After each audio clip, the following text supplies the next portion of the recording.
नमस्कार, news point लेकर हाजिर हूं मैं राजीव। दोस्तों, लोकसभा चुनाव परिणाम यानी कि चुनाव के रिजल्ट आने के बाद मची हुई उथल पुथल अब थोड़ी शांत हो रही है। मंत्रालयों का बंटवारा हो गया है और अब प्रशासनिक नियुक्तियां भी शुरू हो गई हैं। अजित डोभाल फिर से एनएसए बनाए गए हैं और पीके मिश्रा मोदी के प्रिंसिपल सेक्रेटरी बन गए हैं। यानी पिछली दो सरकारों से मोदी का प्रशासन जैसा चलता आ रहा था वैसा ही इस बार भी चलेगा, ये तय है। अब सवाल यह है कि क्या पिछली बार जिन चुनौतियों को मोदी सरकार ने अनदेखा किया था और मोदी फिर भी सत्ता पर जमे रहे, क्या इस बार भी वैसा ही हो जाएगा? क्योंकि महंगाई, बेरोजगारी, आंतरिक और बाहरी सुरक्षा, महिलाओं, किसानों, युवाओं, गरीबों और अल्पसंख्यकों के मुद्दे तो पहले जैसे ही हैं। पूरे चुनाव में मोदी इन पर बात करते हुए नजर नहीं आए, या कहें तो पूरे चुनाव में मोदी इन पर बात करने से बचते हुए नजर आए। लेकिन क्या वो आगे भी ऐसा कर पाएंगे? क्योंकि इस बार बीजेपी के पास पूर्ण बहुमत नहीं है, बल्कि मोदी की सरकार नीतीश और नायडू के सहारे खड़ी है। और इस बार विपक्ष भी कमजोर नहीं है, बल्कि इंडिया गठबंधन काफी मजबूत बनकर उभरा है और उसके इरादे साफ हैं कि इस बार वो मोदी की मनमानी नहीं चलने देगा। चुनाव रिजल्ट आने के साथ ही राहुल गांधी ने शेयर मार्केट घोटाले में मोदी और शाह पर आरोप लगाकर बता दिया था, आप याद कीजिए, कि विपक्ष का काम शुरू हो चुका है। वहीं अब कांग्रेस ने सोशल मीडिया प्लेटफॉर्म पर बीजेपी को जनता से जुड़ी समस्याओं पर घेरना शुरू कर दिया है। देखिए किस तरह महंगाई के मुद्दे पर कांग्रेस ने पोस्ट डाली है। महंगाई मैन मोदी, देख रहे हैं आप, महंगाई मैन मोदी। यहां पे अलग अलग सामान का दाम, जैसे आटा 10 किलो 2013 में 210 रुपये किलो, तो 2024 में 425 रुपये किलो, और 10 किलो 210 रुपये का 10 किलो, तो यहां 425 रुपये का 10 किलो आटा की बात कर रहा हूं। वैसे ही फुल क्रीम दूध की कीमत आप देखिए, वैसे ही देसी घी, ये तमाम यहां पर डीजल पेट्रोल से लेकर अरहर दाल, सरसों तेल, देसी घी, सबके दाम 2013 में क्या थे और 2024 में क्या हैं, इस महंगाई मैन के इस ग्राफिक्स में कांग्रेस पार्टी ने दिखाने की कोशिश की है। वहीं एक और ट्वीट में कांग्रेस पार्टी ने बीजेपी के परिवारवाद पर निशाना साधा है। बीजेपी के परिवारवाद पर यहां साफ साफ परिवार मंडल, मोदी का मंत्रिमंडल, ये लिख रही है कांग्रेस पार्टी। परिवार, मोदी का परिवार मंडल, ये साफ साफ यहां पर परिवार मंडल, मोदी का मंत्रिमंडल, ये बता रही है कांग्रेस पार्टी। तो अलग अलग ढंग से, चाहे महंगाई मैन हो, चाहे परिवार मंडल हो, यहां पर बात करते हुए और ग्राफिकली ये दर्शाते हुए कांग्रेस पार्टी नजर आ रही है। यानी कि कांग्रेस पार्टी की निगाहें जो हैं वो सीधी सीधी वहीं पर टिकी हुई हैं जहां से नरेंद्र मोदी को, उनकी सरकार को परेशानी हो सकती है। आपको बता दूं कि आज कांग्रेस ने नीट परीक्षा में हुए घोटाले पर प्रेस कॉन्फ्रेंस की और इसके साथ ही अग्निवीर पर भी सवाल उठाए हैं। कांग्रेस के ये कदम बता रहे हैं कि इस बार वो बीजेपी और मोदी को जवाब देने पर मजबूर कर देगी। बीजेपी कांग्रेस के सवालों से कैसे बचेगी, ये आने वाला वक्त बताएगा। और वहीं दूसरी तरफ अब विधानसभा चुनाव में भी बीजेपी के लिए आसार अच्छे नहीं दिख रहे हैं। आने वाले समय में महाराष्ट्र में विधानसभा चुनाव है और अगले 4 महीनों में शरद पवार ने कहा है कि महाराष्ट्र से बीजेपी की विदाई तय है। यानी कि शरद पवार ने अगले 4 महीनों में महाराष्ट्र से बीजेपी की विदाई की भविष्यवाणी कर दी है। तो वहीं दूसरी तरफ अब बिहार में तेजस्वी यादव ने पिछली बार से 4 गुना ज्यादा सीट मिलने का दावा किया है। तेजस्वी यादव कह रहे हैं कि 4 गुना ज्यादा सीटें मिलेंगी पिछली बार से ज्यादा। इसके पीछे तेजस्वी यादव ने तर्क भी दिया है। तेजस्वी यादव ने कहा है कि 2019 के लोकसभा चुनाव में हमें 0 आया था और 2020 के विधानसभा चुनाव में हमें 75 सीटें मिली। अब 2024 के लोकसभा चुनाव में 4 सीटें आई हैं, तो विधानसभा चुनाव में भी हमें 4 गुना ज्यादा सीटें मिलेंगी। आपको बता दूं कि बिहार में अगले साल चुनाव होने हैं।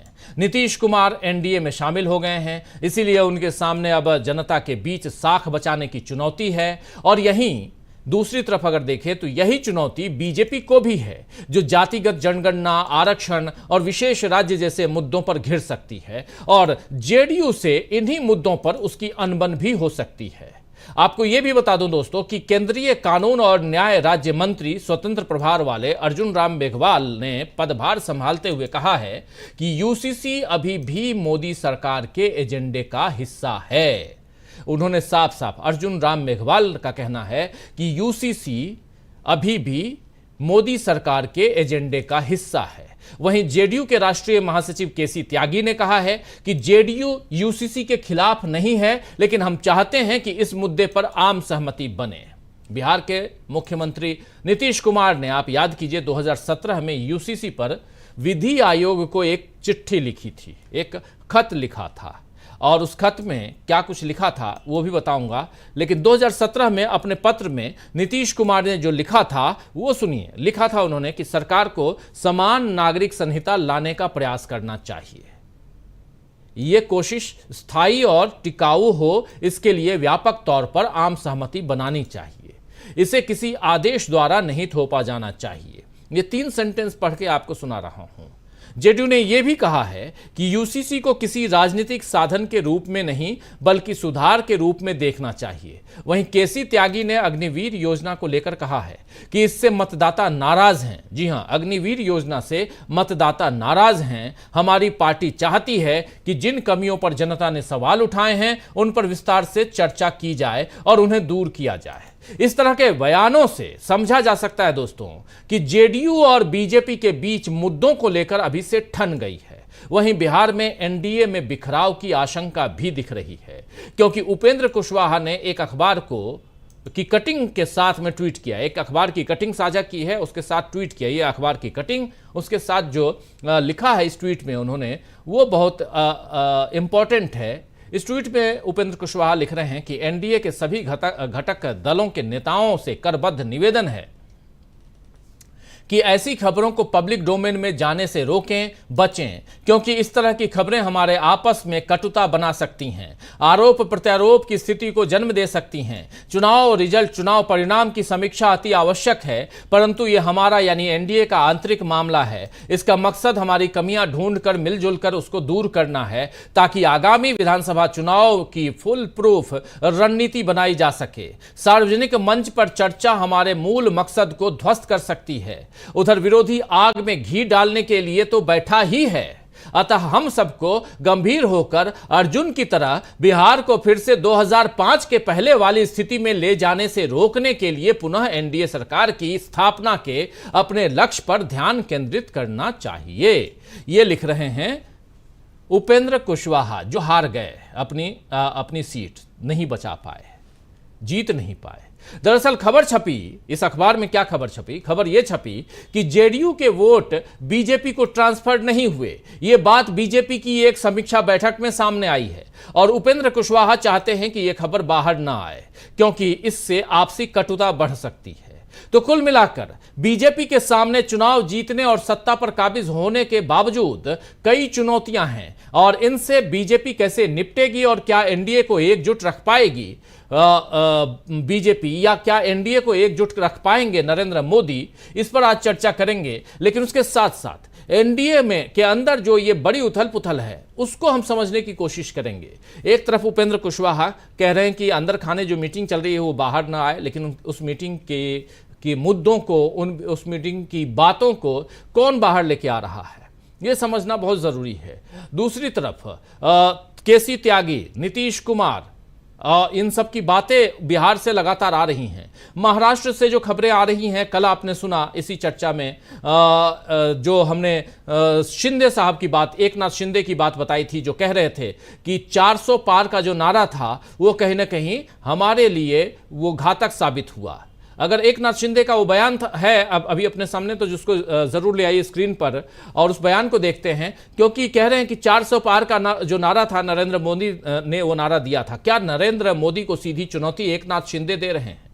तो एकनाथ शिंदे, चाहे अजीत पवार और इन सब के ऊपर शरद पवार और उद्धव ठाकरे, ये दोनों निगाहें टिकाए बैठे हैं। और बिहार में आप जो स्थिति देख रहे हैं, ये तो एनडीए के अंदर क्या उथल पुथल चल रही है, इसकी हम चर्चा करेंगे इस कार्यक्रम में। और क्या एनडीए के इस उथल पुथल से खुद को, अपनी सरकार को बचा पाएंगे नरेंद्र मोदी? बड़ा सवाल है। आइए चर्चा की शुरुआत करते हैं। हमारे साथ कुछ वरिष्ठ साथी जुड़े हुए हैं, उन सबसे आपका परिचय करवाता हूं और आगे बढ़ते हैं। देखिए, इस वक्त हमारे साथ 5 वरिष्ठ साथी जुड़े हुए हैं। राहुल लाल जी हमारे साथ जुड़े हुए हैं, हमारे साथ डॉक्टर प्रकाश हिंदुस्तानी जी हैं, हमारे साथ मुकेश कुमार सिंह साहब हैं, हमारे साथ डॉक्टर दीपक पाचपोर जी हैं और अमलेंदु उपाध्याय जी हैं। आप सभी का स्वागत है, इस्तकबाल है, स्वागत इस्तकबाल आप तमाम दोस्त साथी शुभचिंतक आप सबका जो अब तक जुड़ चुके हैं, जो जुड़ने वाले हैं इस कार्यक्रम में। आगे बढ़ें, एकनाथ शिंदे की बात मैं कर रहा था, जरा उनके उस बयान को जरा सुन लेते हैं, चर्चा को आगे बढ़ाते हैं। सुनिए एकनाथ शिंदे को क्यों तकलीफ है कि नरेंद्र मोदी ने आखिर 400 पार का नारा दिया, तो उससे क्या हानि हुई, सुनिए। पिछले 10 साल में जो मोदी जी ने काम किया, मोदी जी अभी तीसरी बार 10 साल में जो काम किया मोदी जी ने, हमने देखा है कि इतने निर्णय उन्होंने लिए कि पिछले 50-60 सालों में निर्णय नहीं हुए थे, उतने निर्णय 10 साल में हुए। लेकिन क्या हुआ, इसके अंदर कुछ फॉल्स नैरेटिव सेट करने की वजह से ये कुछ जगह पर हमें नुकसान हुआ है। महाराष्ट्र में भी नुकसान हुआ है, संविधान बदलेंगे, ये होगा, रिजर्वेशन जाएगा, फलाना होगा, कुछ भी नहीं होने वाला था। लेकिन 400 पार वाला आंकड़ा जो है उसके वजह से लोगों के दिमाग में एकदम ऐसी बात हो गई कि ये सब आगे जाके कुछ गड़बड़ होगी। लेकिन मोदी जी को देश की सेवा करने वाले हैं, मोदी जी ने अपना जीवन जो सब कुछ बोलते बोलते मुस्कुराते हुए, थोड़ा सा अपने आप को संभालते हुए, थोड़ा मुस्कुराते हुए कह रहे हैं, लेकिन 400 पार वाला जो नारा था वो एक गलत नैरेटिव सेट कर गया। संविधान बचाने की बात होने लगी और हमारी जमीन जो है वो खिसक गई। ये जमीन खिसकी कैसे, ये सेंटेंस वो नहीं बोल रहे हैं, ये मैं अपनी तरफ से बोल रहा हूं, लेकिन ये जमीन कैसे खिसकी ये बहुत इंपॉर्टेंट है समझना यहां पर। और क्या यहां से एक दूसरी बात, एक दूसरा जो नैरेटिव है वो सेट होते हुए दिखाई देता है, ये समझना जरूरी है यहां पर। और यहीं से ये भी जानना जरूरी है कि क्या एनडीए के अंदर उथल पुथल अभी मची हुई है, क्या यहां से एक बड़े बदलाव की ओर हम देखेंगे इस देश की राजनीति को, क्या यहां से हम जब 24 तारीख को सदन के अंदर नरेंद्र मोदी की सरकार जो है वो फ्लोर टेस्ट की तरफ बढ़ते हुए बढ़ेगी, तब और भी चुनौतियां सामने आएंगी। उपेंद्र कुशवाहा जो बात कह रहे हैं कि अंदर की बात अंदर ही रहे तो बेहतर है, ये कहने का मतलब क्या है? क्या उपेंद्र कुशवाहा को आज आखिर क्यों ये बात समझ में आ रही है जो कह रहे हैं कि एनडीए को मजबूत करने की जरूरत है और बिहार को 2005 से पहले वाले बिहार में तब्दील नहीं करना है? ये कहने का मतलब ये है दोस्तों कि 2005 से पहले बिहार में लालू प्रसाद यादव का राज था और उसे ये लोग जंगल राज कहा करते हैं। तो क्या लालू प्रसाद यादव के काल खंड में न जाए इसकी चिंता आज हो रही है इनको? लेकिन अभी 2 दिन पहले तो यही उपेंद्र कुशवाहा कुछ और कह रहे थे। उपेंद्र कुशवाहा ने यह कहा था कि मुझे बुलाया ही नहीं, मुझे हरवाने में किन किन लोगों ने मदद की है और कौन लोग यहां विभीषण की भूमिका में रहे ये मुझे सब पता है। यही बात उपेंद्र कुशवाहा कह रहे थे। तो फर्क क्या है, ये 2 दिनों में क्या बदल गया है? आखिर उपेंद्र कुशवाहा बिहार को लेकर, अपनी पार्टी को लेकर, अपने इस गठबंधन को लेकर इतने परेशान क्यों हैं? सब पे निगाहें टिकाएंगे, हम सब की बात करेंगे, लेकिन शुरुआत करते हैं हम जरा यहीं से कि क्या 400 पार का नारा जो था या संविधान बचाओ का नारा जो था वो नरेंद्र मोदी को भी परेशान कर गया, इसलिए नरेंद्र मोदी को सिर से लगाना पड़ा, सिर माथे पे रखना पड़ा संविधान की किताब को। डॉक्टर प्रकाश हिंदुस्तानी जी, कैसे देखा जाए और कैसे उथल पुथल आप देखते हैं आने वाले समय में? राजीव जी, जिस संविधान की बात करते थे, जिस संविधान की शपथ मोदी जी ने ली है, उस संविधान की किताब को लेकर राहुल गांधी पूरे देश में घूमे हैं।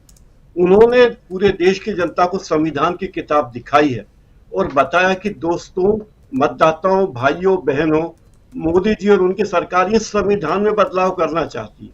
जो संविधान आपको अधिकार देता है नागरिकता का, जो संविधान आपको आरक्षण का अधिकार देता है, जो संविधान आपको बराबरी का अधिकार देता है, जो संविधान कहता है कि किसी के साथ भेदभाव नहीं किया जा सकता, वो किताब राहुल गांधी ने लोगों को दिखाई। और अब उस किताब के डर से प्रधानमंत्री मोदी को घबराहट हो रही कि कैसे उस मामले से निपटे हुए। कुल मिला के बात यह कि बीजेपी की सरकार, खास करके नरेंद्र मोदी जो है, वो पत्थर का अचार बनाना चाहते हैं। वो चाहते हैं कि वो कुछ ऐसी चीज करें कि और वो लोग उस पत्थर के अचार को खाएं, जो संभव नहीं है। नरेंद्र मोदी असंभव को संभव कर दिखाना चाहते हैं और देश की जनता ने बताया कि हम जो करेंगे वही सही होगा। और अभी तो ये इब्तदा है, अब आगे आगे देखिए क्या होगा। अभी राहुल गांधी को नेता प्रतिपक्ष बनाने की मांग जोर शोर से उठ रही है। आप कल्पना कीजिए कि राहुल गांधी नेता प्रतिपक्ष हो, 10 साल तो कोई नेता प्रतिपक्ष रहा नहीं, लेकिन अब जब नेता प्रतिपक्ष होंगे राहुल गांधी, तो नेता प्रतिपक्ष की सलाह लेनी पड़ेगी सरकार को, तमाम कमेटियों में नेता प्रतिपक्ष की राय लेनी पड़ेगी और उनकी किनको सदस्य बनाया जाए ये पूछना पड़ेगा। कौन से कानून पास कर रहे हैं वो बात अब वो नहीं कर पाएंगे। ये सारी बातें हैं। मुझे लगता है कि नरेंद्र मोदी में जो घबराहट है वो इस बात से घबराहट है कि जिस तरीके से इंडिया गठबंधन आगे बढ़ा है, जिसकी कल्पना इंडिया गठबंधन के लोगों ने, खासकर नरेंद्र मोदी और अमित शाह ने नहीं की होगी कि ऐसा होने वाला है, लेकिन वो सब हुआ है। और इसीलिए इंडिया गठबंधन के धड़े में जितने धड़े हैं उन लोगों में खटपटाहट है कि आगे जाके क्या होगा। शिंदे जी की मजबूरी आप समझिए राजू जी, अभी चुनाव होने वाले महाराष्ट्र में, वो शिंदे जी की पार्टी की हालत बहुत खराब है। उनकी पार्टी के लोग दूसरे दलों में जाने की कोशिश कर रहे हैं। अजित पवार का यही हाल है। फडणवीस जी इस्तीफा देने की पेशकश बार बार करते हैं कि भाई हमसे इस्तीफा ले लो। जो प्रधानमंत्री परिवारवाद की बात करते हैं वो आंध्र प्रदेश में जाकर टीडीपी नेता चंद्रबाबू नायडू के बेटे की शपथ दिलवाते हैं। जो नरेंद्र मोदी अपने मंत्रिमंडल में एक भी मुस्लिम को नहीं रखते, वो वहां आंध्र पे जाके वो शपथ के समारोह में मौजूद रहते हैं जहां 3 मुस्लिम विधायक हैं। तो ये बात नरेंद्र मोदी और उनकी एनडीए से और आरएसएस की विचारधारा से मेल नहीं खाती है।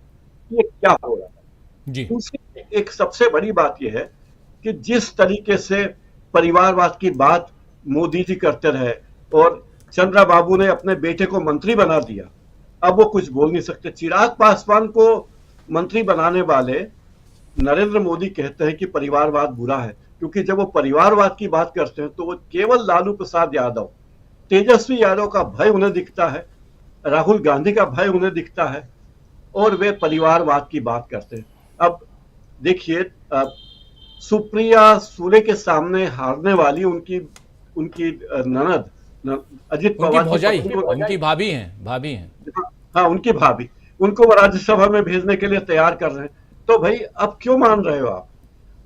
आपकी तो मिली जुली सरकार है महाराष्ट्र में, तो ननद भौजाई में आप क्यों पूरे परिवार को ला रहे हो? मतलब ननद भौजाई में एक लोकसभा में, दूसरी राज्यसभा में। अब आप नहीं कहोगे परिवारवाद है। चिराग पासवान को मंत्री बनाते वक्त उन्होंने नहीं कहा परिवारवाद है, सिंधिया को मंत्री बनाते वक्त नहीं कहा परिवारवाद है। कुल मिला के प्रधानमंत्री नरेंद्र मोदी ने अपने जो मुहावरे गढ़े थे 2014 के पहले, उन सारे मुहावरे अब गटर में चले गए। उसकी गैस बन रही है, उसकी गैस की चाय भी नहीं बन पा रही। इस सब बात से नरेंद्र मोदी परेशान है कि आखिर हो क्या रहा। वो जो चाहते हैं वो कुछ हो नहीं रहा। एनडीए में उथल पुथल मची हुई है। बिहार में क्या होगा इसकी कल्पना उन्हें है। विधानसभा चुनाव होंगे बिहार में तो क्या होगा। और इस तरह की बातें एक्सपर्ट कर रहे हैं कि विधानसभा चुनाव के बाद जो आगामी 3-4 बड़े विधानसभा चुनाव हैं, उन चुनावों के बाद बीजेपी की असली मुसीबतें शुरू होने वाली है और बीजेपी या एनडीए की सरकार अल्पमत में आने की ओर आगे बढ़ेगी, इसमें कोई दो मत नहीं।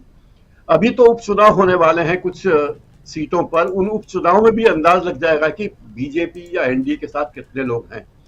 तो कुल मिला के इंडिया गठबंधन की एकता, राहुल गांधी की मजबूती, आप ये देखिए कि राहुल गांधी को के साथ 10 साल तक अन्याय हुआ। कोई हमारे संविधान में ये बात नहीं लिखी है कि 10% सीटें होना जरूरी है तभी विपक्ष नेता प्रतिपक्ष बनेंगे, लेकिन 10 साल में नेता प्रतिपक्ष बनाने की हिम्मत उन्होंने नहीं की, क्योंकि उन्हें पता था कि वो जो करेंगे मनमान्य नहीं कर पाएंगे।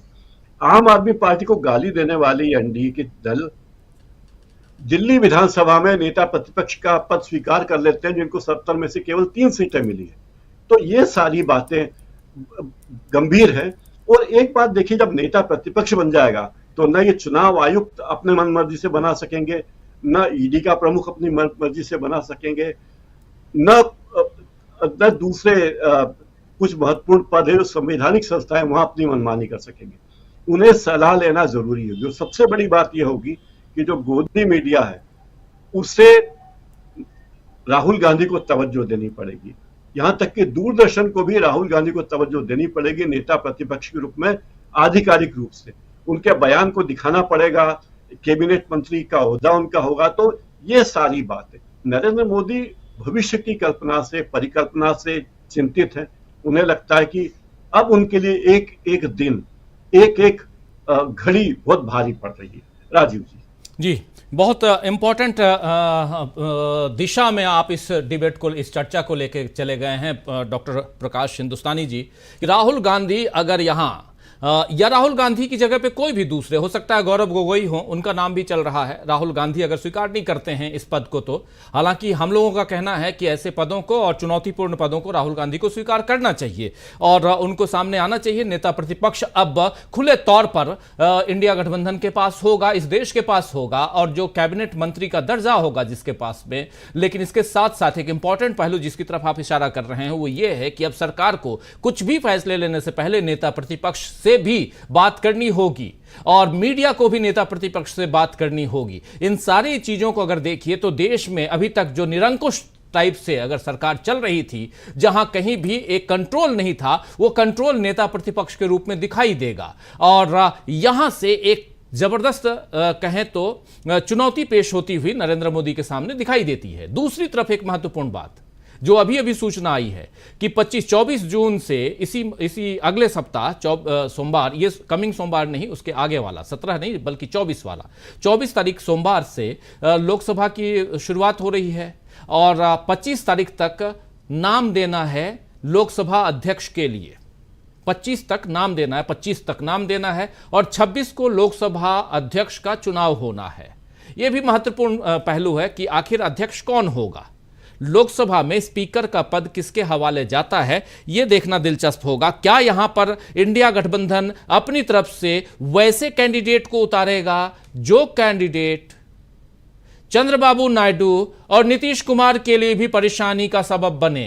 क्या चंद्रबाबू नायडू और नीतीश कुमार ये दोनों एनडीए की तरफ से उतारे गए कैंडिडेट की तरफ नहीं बल्कि इधर झुकते हुए नजर आएंगे? यह भी दिलचस्प होगा। प्रकाश जी कुछ जोड़ना चाहते हैं आप, प्लीज जोड़िए, फिर मुकेश कुमार सिंह साहब के पास आता हूं। एक बात जोड़ना चाहता हूं, स्पीकर को लेकर यह हमेशा परंपरा रही कि स्पीकर भले ही स्पीकर पहले विपक्षी पार्टी का होता था, अब तो हाल है कि स्पीकर भी उसी पार्टी का जिसकी सरकार है और डिप्टी स्पीकर भी उसी पार्टी के जिसकी सरकार है। तो ये सब जो परंपराएं शुरू हो रही हैं ये बहुत घातक है, चिंता की बात है।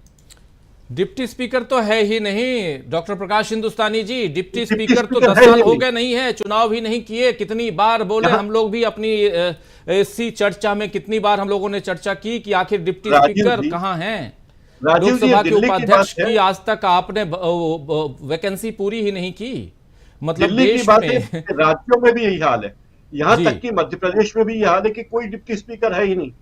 मतलब लोकसभा का जो हाल है वही हाल विधानसभाओं का भी है। यह बहुत चिंता की बात है। ये चिंता की बात इस लोकतंत्र के लिए, ये एक स्वस्थ लोकतंत्र के लिए ये जरूर चिंता की बात हो सकती है कि आप डिप्टी स्पीकर का पद अभी तक खाली रखे हैं पिछले 10 साल से। उसके अलावा जो आप कह रहे थे कि पहले तो स्पीकर का पद जो होता था वो विपक्ष को दिया जाता था, लेकिन विपक्ष को अगर आप पद दे देंगे तो वहां पर स्विच ऑफ कौन करेगा, ये भी देखना होगा। खैर, राहुल गांधी भाषण दे रहे थे, आपको याद होगा कई सारे काटे गए थे। चलिए, ये बहुत मजेदार सत्र शुरू हो रहा है, 11 दिन का शायद सत्र है या उससे कम दिनों का है, मुझे अभी पूरा याद नहीं आ रहा है, लेकिन बहुत ही कम दिनों का सत्र है। लेकिन मजेदार सत्र होने वाला है, बहुत चुनौतियों भरा सत्र होगा और इन सब के बीच राहुल गांधी हो या गौरव गोगोई हो या कोई भी तीसरा हो, जो भी बनता है नेता प्रतिपक्ष एक चुनौती पेश करता हुआ नजर आएगा। और इस बार सत्ता पक्ष की मजबूरी है कि वो नेता प्रतिपक्ष वहां पर खड़ा करे और यह मजबूरी कहीं ना कहीं एक तरफ से देखा जाए तो एक ऊपर से दबाव, प्रेशर बनाते हुए दिखाई दे रहा है अभी से। डॉक्टर मुकेश कुमार सिंह साहब, जरा आपसे समझूं, यहाँ और दूसरा उधर बिहार की हम बात कर रहे थे। उपेंद्र कुशवाहा जी को आज एनडीए की बड़ी चिंता हो रही है। आखिर क्यों उपेंद्र कुशवाहा जी को चिंता होने लगी? नीतीश बाबू को तो कोई चिंता है नहीं, वो जाते नहीं हैं उधर अपने घटक दल, अपने साथी के ओथ सेरेमनी में। वो चुपचाप शांत बैठे हुए हैं। कहा जा रहा है कि निराश भी हैं, नाराज भी हैं। और इधर उपेंद्र कुशवाहा कल कुछ और कहते हैं, आज कुछ और कहते हैं। आखिर ये चल क्या रहा है एनडीए में, मुकेश जी? देखिए राजीव, मुझे ऐसा नहीं लगता कि इसमें हम लोगों को कुछ बहुत ज्यादा ढूंढने की जरूरत है। नेता खाली बैठे हैं, दो चार बातें ऐसी ही बोलेंगे, इन बातों में कोई और छोर नहीं है और इनसे राजनीति की दशा दिशा भी नहीं तय होती। इसलिए पूरी विनम्रता से मैं ये कहना चाहता हूँ कि ऐसा कुछ नहीं है। कुछ मीनिंगलेस लोग हैं, बिल्कुल हाशिए पे बैठे हैं, कोई मतलब नहीं है और इनकी बातों में बहुत कुछ ढूंढने और खोदने में भी मुझे वो पॉलिटिकल सेंस नहीं नजर आता। माफी चाहता हूँ इस बात की जी। लेकिन बिहार चलने से पहले जरा मैं कुछ एक चीजें जोड़ दूं जो मुझसे पहले इसी बुलेटिन में कही गई। डॉक्टर प्रकाश हिंदुस्तानी ने कही और आपने भी कही कि, और वो है संसद के बारे में और स्पीकर के बारे में। देखिए, संसद सत्र में पहले दिन, यानी सबसे पहले, अभी तो प्रोटेम स्पीकर ही नहीं, प्रेसिडेंट ने अपॉइंट किया है, यानी टेम्पोररी स्पीकर, कार्यवाहक स्पीकर। और प्रोटेम स्पीकर आए, उसके बाद वो सबको, सदस्यों को जो नए चुन के आए हैं उन सबको जो है वो शपथ दिलाई जाएगी। शपथ के बाद जो पहली प्रक्रिया होती है वो होती है नए स्पीकर को चुनना, क्योंकि जो लोग शपथ लेकर के बाकायदा एमपी बन चुके हैं वही लोग चुनेंगे। और स्पीकर को चुनने में यहां जो बात एक दिख रही है कि आप देखिए, मंत्रिमंडल का विस्तार हुआ और निवर्तमान स्पीकर ओम बिरला जी, उनको कैबिनेट में नहीं लिया गया है। वो जीत के आए हैं, तो उनको कैबिनेट में क्यों नहीं लिया गया है? क्या मोदी सरकार का इरादा ये है कि वो ओम बिरला को ही रिपीट करना चाहता है? ये बात कयास ही सही, लेकिन इस कयास के पीछे लॉजिक ये है कि कैबिनेट एक्सपेंशन में उनको नहीं लिया गया है। दूसरी बात ये कि ये कयास एक और चीज से बढ़ता और जुड़ता है, वो ये है कि आप गौर करें तो इस सरकार में ज्यादातर महत्वपूर्ण पदों पे मंत्रियों को या अन्य अफसरों को, जैसे आज भी देखिए डोभाल और पीके मिश्रा का कंटिन्यूएशन का ऑर्डर आ गया, तो इस सरकार में मोदी सरकार ने कोशिश की है कि हम ज्यादा से ज्यादा पुराने ही लोगों को उनकी पुरानी ही जगह पर कंटिन्यू करें। एक और चीज हम देखें कि जिस तरीके से मंत्रिमंडल में विभागों का बंटवारा हुआ है, उसमें कोई सेंसेशनल चीज एनडीए के सहयोगी दलों को नहीं मिला है। लोग मजा ले रहे हैं और मजा लेने का अपने आप में एक आधार भी है, और वो ये है कि इनको झुंझुना मंत्रालय थमा दिए गए हैं। तो इससे एक और बात पैदा होती है कि क्या मंत्रिमंडल विस्तार से पहले एनडीए के नेताओं में, खासतौर से नीतीश कुमार और चंद्रबाबू नायडू के बीच में इस तरह की रजामंदी और सहमति बन गई कि स्पीकर के पद के लिए ये लोग इंसिस्ट नहीं करेंगे? ये संभव है। और दूसरी तरफ यही हम साथ साथ देखें कि ये जो नंबर मिला है, यानी सरकार को जो नंबर मिले हैं, उन नंबर्स में अगर हम गौर करें तो ये बात भी सरकार की तरफ से कही गई है कि हम समझौता करके गठबंधन चलाएंगे, ठीक से चलाएंगे, और हम जो है वो दबेंगे नहीं और झुकेंगे नहीं एनडीए के सहयोगी दलों की तरफ। ये बात ये बताने के लिए काफी है कि देखिए, अभी अभी ये सरकार बनी है और मुझे जनता दल आरजेडी के सांसद जो राज्यसभा में हैं, झा जी, मनोज कुमार झा, मनोज झा की एक बात मुझे बड़ी पॉलिटिकल सेंस वाली लगती है, और वो ये है, वो ये कहते हैं कि अभी तो इस सरकार का हनीमून पीरियड शुरू हुआ है। हनीमून में थोड़ी तलाक की बात होती है, तो मुझे लगा कि नहीं, ठीक है, ये बात लॉजिकली समझी जा सकती है। अब देखिए, दूसरी तरफ ये है कि अगर अर्जुन राम मेघवाल ये कह रहे हैं कि साहब हम जो है वो कॉमन सिविल कोड आज भी हमारे एजेंडा में है, और उधर से केसी त्यागी नीतीश कुमार की ही आवाज है, तो केसी त्यागी अगर ये बोल रहे हैं कि नहीं साहब हम इसके खिलाफ नहीं है, लेकिन यूनानिमिटी बननी चाहिए, आम सहमति बननी चाहिए, तो आम सहमति अगर बना करके मोदी सरकार चले तो फिर कहां दिक्कत है? दिक्कत तो सिर्फ तब थी ना जब मोदी सरकार कहे माई वे और हाईवे, आप अचानक जो है वो सांसदों को संसद से निकाल बाहर कर देते हैं और उसके बाद जो है वो बहुत सेंसिटिव लेजिस्लेशन ले आते हैं। आपको जो मर्जी आती है, जिस बिल को चाहते हैं आप मनी बिल के रूप में ले आते हैं ताकि उस पर राज्यसभा में चर्चा ही ना हो, राज्यसभा उस पर बात ही ना कर सके। तो ये जो दस्तूर था आपका, ये जो तरीका था आपका पहले वाला, वो तरीका अगर आप बदलने को तैयार हैं, चाहे अपने सहयोगी दलों के प्रेशर से बदलने को तैयार हैं या आपकी आंख खुल गई है चुनाव नतीजों को देख करके, दोनों ही बातें हो सकती है। पॉलिटिशियन बहुत इस मामले में समझदार और चालाक होते हैं, उन्हें मालूम है कि कब हमें अपने रंग रोगन तेवर बदलने हैं। जी, लिहाजा हमें यह नहीं मान के चलना चाहिए कि तुरंत ही कुछ ऐसा होने जा रहा है, थोड़ा सा वक्त लगेगा। और थोड़ा सा वक्त लगने के लिहाज से ही मुझे ये लगता है कि ये देखें कि हम कहां पहुंचते। मान लीजिए कि अग्निवीर को लेकर के जो बात केसी त्यागी ने कही है, अगर सरकार, और उस तरह की खबरें आ गई हैं कि सरकार भी उसको जो है वो रिव्यू कर रही है, उसको सर्वे करना चाहती है कि लोगों की नाराजगी क्या है वगैरह वगैरह। हालांकि इतना कुछ सर्वे करने के लिए है नहीं, फॉर्मर आर्मी चीफ नरवणे की किताब पढ़ी है, 10 पन्ने पढ़ लें उसके, उससे समझ में आ जाएगा कि क्या गड़बड़ी है और क्यों गड़बड़ी है। बहरहाल वो एक चीज की जाती है पब्लिक पॉस्चरिंग के लिए कि नहीं हम रिव्यू कर रहे हैं, हम देख रहे हैं और हम चाहेंगे तो इसको विड्रॉ कर लेंगे या मॉडिफाई कर लेंगे, ऐसा कुछ होगा। तो ये during the course of time ये धीरे धीरे चीजें आगे बढ़ेंगी और उसके आधार पर ही फिर तय होगा कि ये सरकार कितनी स्टेबल है, कितनी फ्रेजाइल है। एक और चीज जो हम लोगों को अभी देखनी है, जो हम लोग अभी देख नहीं पाए हैं, उसकी छटा भी नहीं देख पाए हैं, और वो ये है कि नरेंद्र मोदी अपनी तीसरी पारी में, जो प्रधानमंत्री की पारी है उनकी, इस पारी में वो अपने पुराने तेवर में है कि नहीं है।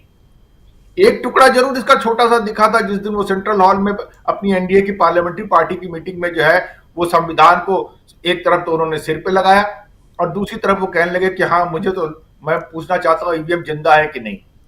तो थोड़ा सा तो उसमें है उनके उस तेवर में, लेकिन वो बात उतनी ही है कि उससे कहीं और आगे जाएगी। और ये बात इसलिए बेहद महत्वपूर्ण हो जाती है अगर आप इसको एक कॉन्टेक्स्ट में देखें कि मोहन भागवत ने जो बातें मणिपुर को लेकर के कही हैं, जो बातें यूनानिमिटी को लेकर के कही हैं, जो बातें कंसेंसस बिल्डअप को लेकर के कही हैं, जो बातें समावेशी राजनीति को लेकर के कही हैं, वो किसके लिए कही है? वो नरेंद्र मोदी सरकार के लिए ही कही है। यानी अब रही बात इसकी कि हाँ चुनाव क्यों हार गए, सबको मालूम है 400 पार का नैरेटिव आपका गलत मिसफायर हुआ, बैकफायर कर गया कहिए, तो वो बातें हो गई अब पुरानी। अब है बात आगे की, संसद का जो सत्र अभी होने जा रहा है, जिसमें कि पहले दिन मैंने आपको बताया शपथ ग्रहण, दूसरे दिन जो है वो 2 दिन शपथ ग्रहण चलेगा, दूसरे दिन तक नाम आ जाने चाहिए, उसके बाद स्पीकर का इलेक्शन होगा। स्पीकर के इलेक्शन में देखिए आमतौर पे जो सत्तारूढ़ पार्टी है स्पीकर उसी का होता है। बड़ा सीधा सिंपल सा नियम है कि स्पीकर मेजॉरिटी वाली पार्टी का, मेजॉरिटी से बनेगा, तो मेजॉरिटी किसकी होगी? सत्ता पक्ष की होगी, तभी तो वो सत्ता में होंगे। दूसरी बात क्या है डिप्टी स्पीकर की, डिप्टी स्पीकर में भी यही नियम है, लेकिन कन्वेंशन दूसरा है। परंपरा ये रही है कि भाई स्पीकर, हम जो है डिप्टी स्पीकर आप दे दीजिए अपोजिशन की पार्टियों से, जो नहीं दिया गया पीछे, लेकिन वो परंपरा है, रूल नहीं है। रूल तो डिप्टी स्पीकर का भी इलेक्शन ही है, रूल नहीं है, रूल की बात भी नहीं कर रहे हैं हम लोग, रूल की बात भी नहीं कर रहे हैं मुकेश जी। तो कन्वेंशन है, कन्वेंशन ये है कि भाई हमको, और आगे बढ़ते हैं प्लीज। मैं यही कह रहा हूं। उसके बाद क्या होगा? उसके बाद होगा प्रेसिडेंशियल एड्रेस, ज्वाइंट सेशन होगा, ज्वाइंट सेशन में प्रेसिडेंशियल एड्रेस होगा। प्रेसिडेंशियल एड्रेस के बाद जो सबसे पहला एजेंडा होता है सरकार के सामने, वो होता है वोट ऑफ कॉन्फिडेंस, वो vote of thanks. Vote of thanks पे चर्चा होती है। वोट ऑफ थैंक्स की चर्चा से तस्वीर बदलनी हमें दिखेगी राजनीति में। क्यों? क्योंकि राहुल गांधी ने बहुत महत्वपूर्ण बात उठाई है कि एग्जिट पोल के साथ जो स्कैम जुड़ा हुआ है, अगर ये 30 लाख करोड़ का स्कैम है तो ये भयंकर स्कैम है। उसकी तह में जाने के लिए इस बात की कोशिश की जाएगी कि एक तरफ वोट ऑफ थैंक्स जो है उस पर चर्चा हो और दूसरी तरफ जाएंगे, उधर जाएंगे। मुकेश जी थोड़ा सा रुकिए, थोड़ा रुकिए, आगे बढ़ते हैं, वहां तक हम जाएंगे। थोड़े और भी साथी हैं, उन सब के बीच भी आते हैं। थोड़ा सा आपको रोकना चाहूंगा। हमारे साथ जुड़ गए हैं प्रशांत टंडन जी, हमारे साथ जुड़े हुए हैं। आप तमाम साथी, जरा आना चाहता हूं राहुल लाल जी आपके पास। और यहाँ वहां तक हम जाएं जिधर लेके जा रहे हैं मुकेश जी, वो बहुत इंपॉर्टेंट है, उस पर खूब चर्चा हम करेंगे, क्योंकि आने वाला पूरा का पूरा जो सप्ताह है, इसके बाद वाला 24 तारीख से जो शुरू हो रहा है, पूरा उसी पर डेडिकेटेड होगा। और कई बार हम लोग उस पर चर्चा करेंगे कि क्या कुछ होने जा रहा है। और उसी सत्र में फ्लोर टेस्ट से भी गुजरना है सरकार को, तो बहुत कुछ हमारे सामने, बहुत सारे इवेंट्स होंगे। राहुल लाल जी, जरा आपसे समझना चाहता हूं, लेकिन उससे पहले की बात, जहां जिस दिशा में लेके जा रहे हैं मुकेश जी, जहां तक पहुंच गए हैं, वहां से थोड़ा सा मैं पीछे लेके आना चाहता हूं। और थोड़ा मैं बिहार की राजनीति पे आना चाहता हूं, थोड़ी सी राजनीति महाराष्ट्र की भी। और बार बार हम लोग अभी 2 दिन, कल भी हमने बिहार और महाराष्ट्र, कल या परसों हम लोगों ने बिहार और महाराष्ट्र की चर्चा खूब की थी। आज फिर से करने की जरूरत इसलिए है क्योंकि कहीं ना कहीं ये जो सरकार है, एनडीए की सरकार है, उसमें बिहार और महाराष्ट्र और उधर आंध्र प्रदेश, इन 3 राज्यों का बड़ा योगदान है। और तीनों राज्यों में एनडीए, ये बीजेपी नहीं, एनडीए के जो दूसरे घटक दल हैं उनका सहयोग है। इसलिए भी क्योंकि देखिए आप, बिहार में 12 सीटें, आंध्र प्रदेश में 16 सीटें और उधर महाराष्ट्र में 8 सीटें, 7 शिंदे, एकनाथ शिंदे और एक अजित पवार, 8 सीटें, इन तीनों को मिला लीजिए आप, तो इधर 28 और 8 36 सीटें हो जाती हैं। 36 सीट्स कम नहीं होती, इसलिए ये 36 सीट्स की बात करनी जरूरी है। जरा बिहार आना चाहता हूं, और चाहे केसी त्यागी हो या उपेंद्र कुशवाहा हो या नीतीश कुमार हो, आप बहुत नजदीक से जानते हैं राहुल लाल जी बिहार की राजनीति को, कैसे देखा जाए? राजीव जी, बिहार के संदर्भ में अगर हम लोग देखें तो नीतीश कुमार फिर से वही रहस्यमयी, जो उनकी एक चुप्पी होती है, रहस्यमयी मौन होता है उनका, उसी रहस्यमयी मौन की तरफ नीतीश कुमार अग्रसर हैं। देखिए, बिहार के पॉलिटिक्स को अगर देखता है राजीव जी, तो भूलना नहीं चाहिए कि अगर पुराना इतिहास भी देखें हम लोग, चाहे नीतीश कुमार के जो पार्टी है उनका पसंदीदा मंत्रालय रेल मंत्रालय, रामविलास पासवान जी का जो है कि पुराना पसंदीदा मंत्रालय रेल मंत्रालय रहा है। तो एक तो देखिए, जदयू के लोगों को बड़ी आशा थी राजीव जी कि उनको रेल मंत्रालय मिलेगी। अगर बिहार में आप बिहार के क्षेत्रीय दल केंद्र सरकार में भागीदार हो और उन्हें रेल मंत्रालय ना मिले, तो पार्टियों में एक तरह से जो है कि कहीं कहीं असंतोष की स्थिति होती है, और वो असंतोष की स्थिति होनी शुरू हो चुकी है। दूसरी चीज राजीव जी की जो एक असंतुलन दिखता है, देखिए प्रधानमंत्री जी ने कैबिनेट का बड़ा विस्तार कर दिया। उन्होंने जो मंत्रिमंडल, आप देखिए कि 71 मंत्रियों ने शपथ लिया। 2014 में आए तो प्रधानमंत्री ने बोला था कि भाई हमारी सरकार छोटी रहेगी, हम अधिकतम जो कि छोटा शासन में आपको सुव्यवस्थित गुड गवर्नेंस देंगे। लेकिन वैसे स्थिति में सहयोगी दलों को क्या मिला? आप सोच के देखिए कि नीतीश कुमार जी के पार्टी में जो हलचल मची हुई है, या फिर वो हलचल किस चीज की कि 12 सांसद हैं उनके, उसमें से केवल एक कैबिनेट और एक राज्य मंत्री मिल रहा है। 16 सांसद अगर चंद्रबाबू नायडू को है तो उनके भी एक कैबिनेट एक राज्य मंत्री मिल रहा है। और जो पद मिले हैं वो पद किस रूप के मिले हैं, जिसको लेकर तमाम आलोचनाएं हो रहे हैं कि तमाम भारी भरकम मंत्रालय तो जो है कि बीजेपी ने अपने पास ही रख लिए, सहयोगियों को कुछ दिया ही नहीं। तो एक जो गठबंधन सरकार की जो झलक मंत्रिमंडल विस्तार में दिखनी चाहिए वो नहीं दिखी है, और बिहार में इसका प्रभाव दिखने लगे हैं। देखिए, बिहार के जदयू के भीतर भी एक खलबली की स्थिति है। नीतीश कुमार नहीं बोल रहे हैं, नीतीश कुमार जी के पास अब दो तीन स्थितियां हैं। बिहार अब विधानसभा चुनाव की तरफ भी अग्रसर होना है। वो हम लोगों को प्रधानमंत्री जी का बयान भी हम लोगों को याद है राजीव जी, जिसमें कि वो कह रहे हैं 80,000 करोड़ चाहिए कि 90,000 करोड़ चाहिए। वो जो नीलामी वाली शैली में जो प्रधानमंत्री जी ने बिहार में भाषण दिया था, और बिहार के स्पेशल पैकेज की वो राशि प्रधानमंत्री जी ने अपने मुंह से बढ़ा के 1,25,000 करोड़ रुपया तक पहुंचा दिया था राजीव जी। तो क्या बिहार को कोई आर्थिक विशेष पैकेज मिलने जा रहा है? इसको लेके कोई बात ना तो जदयू की तरफ से है, ना तो केंद्र सरकार की तरफ से कही गई है। तो इसका मतलब तो यह है कि जो बिहार वासियों को उम्मीद थी कि बिहार के लोगों की भागीदारी होगी, तो वो चीजें भी पूरी नहीं हो रही। आज बिहार में अगर हम लोग देखें, बिहार से तो खबरें आ रही है कि कम से कम जनता दल यूनाइटेड के 5 सांसद नाराज चल रहे हैं। नंबर 1 खबर। नंबर 2, हलचल इतनी ज्यादा है कि अजीत सिंह जो जदयू के नेता है, जगदानंद सिंह आरजेडी के नेता रहे, उनके बेटे हैं जदयू में थे, वो आज ही वो जदयू छोड़ के फिर से आरजेडी में आ चुके हैं। वो चुनाव लड़ने की भी संभावनाएं व्यक्त की जा रही है। तो इसलिए जदयू के भीतर की स्थिति को मैं सामान्य नहीं मान रहा हूं।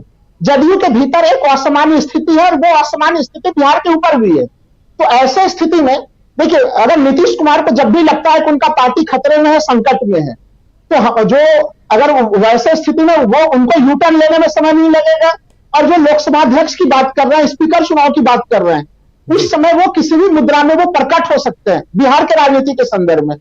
चूंकि और देखिए महाराष्ट्र की राजनीति को थोड़ा मैं इसके साथ जब मैं जोड़ता हूं, राहुल लाल जी, बिहार के संदर्भ में आप विशेष राज्य के दर्जे की बात कर रहे हैं। ये कब से ये डिमांड कब से है? नीतीश बाबू आए गए, पलटी मारे, उसके बाद भी और आज भी ये डिमांड है। रेल मंत्रालय की बात कर रहे हैं, जब नीतीश बाबू खुद रेल मंत्री नहीं बन रहे हैं तो आखिर उनको क्या तकलीफ है? लल्लन बाबू को क्यों वो मजबूत करना चाहेंगे रेल मंत्रालय देकर, या कोई ऐसा मंत्रालय हैवी इंडस्ट्री देकर के जहां लल्लन प्रसाद जो हैं वो ज्यादा नीतीश कुमार से ज्यादा मजबूत दिखाई दें? आपने देखा उधर हरिवंश जी जो हैं वो जब नीतीश बाबू पलटी मारे थे तो हरिवंश बाबू जो हैं वो छोड़ने के लिए तैयार नहीं थे अपनी कुर्सी, जो उपसभापति की कुर्सी है राज्यसभा में, तो ये खबर भी आ रही थी। तो नीतीश कुमार आज की तारीख में तो खुश नजर आएंगे कि लल्लन बाबू को मछली मंत्रालय दे दिया गया, ठीक है, झुंझुना हाथ में है, खुश रहें, ज्यादा उनको ताकत नहीं दी जा रही है। दूसरी बात ये कि विशेष राज्य का दर्जा भी तो एक झुंझुने की तरह है। आप जब इधर आते हैं तो वो झुंझुना बजाते हैं, मुझे चाहिए, उधर जाते हैं तो आप चुप्पी साध लेते हैं। क्या मायने निकाले जाएं? और यहां से क्या ये नीतीश कुमार और इधर मोदी, नरेंद्र मोदी, दोनों मिलकर के ये झुंझुना जनता के बीच और खासकर बिहार के वासियों के बीच जो था, और खासकर आप वो तस्वीर याद कीजिए जब नीतीश बाबू के हाथ में कमल के फूल का निशान और पटना के उस जो रविशंकर प्रसाद के लिए वो घूम रहे थे, उस एरिया में जो ये घूम रहे थे नीतीश बाबू और मोदी जी, ये उसके कारण एक अलग तस्वीर दिखाई देती है। तो ये झुंझुना बजाने वाली चीज तो दोनों दे रहे हैं ना, दोनों के हाथ में झुंझुना है और नाचते रहे जनता वहां की। ऐसा नहीं हो सकता क्या?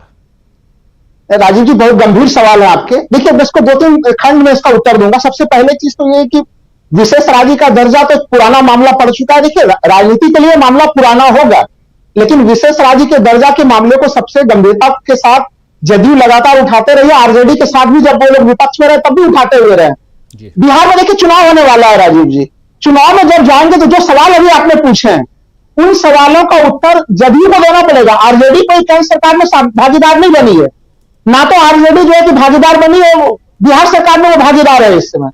तो इसलिए वो उन प्रश्नों का उत्तर उन्हें नहीं देना है, इन्हें देना है, नंबर 1।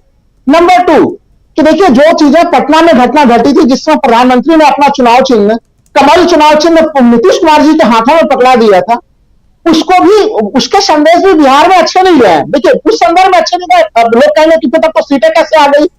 सीटें जरूर आई है क्योंकि वो गठबंधन सहयोगी के रूप में थे, लेकिन विधानसभा चुनाव तक अगर इन चीजों को डैमेज कंट्रोल नहीं किया गया तो इसका असर विधानसभा चुनाव में पड़ेगा। जो आपका एक सवाल था कि भारी भरकम मंत्रालय अपने ही नीचे के लोगों को वो क्यों दिलवाना चाहेंगे?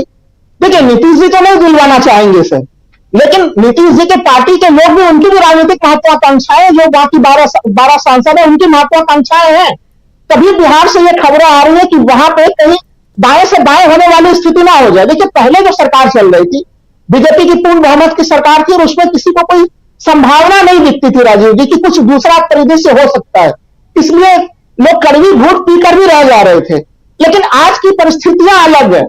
आज अगर नीतीश जी दल बदल ना करें तो हो सकता है कि नीचे से लोग दाएं से बाएं खिसक जाए, इससे इनकार नहीं कर सकते। तो यह परिस्थिति जो है वो बिल्कुल अलग दिशा में है बिहार की, और वही कारण है कि आप देखिए नीतीश जी ने जैसे जदयू के लोग बोल रहे थे कि किंगमेकर का नारा लगा रहे थे, बिहार के उप मुख्यमंत्री ने सीधे सीधे ब्रेक लगा दिया कि भाई कोई यहाँ पे किंगमेकर नहीं है बिहार में।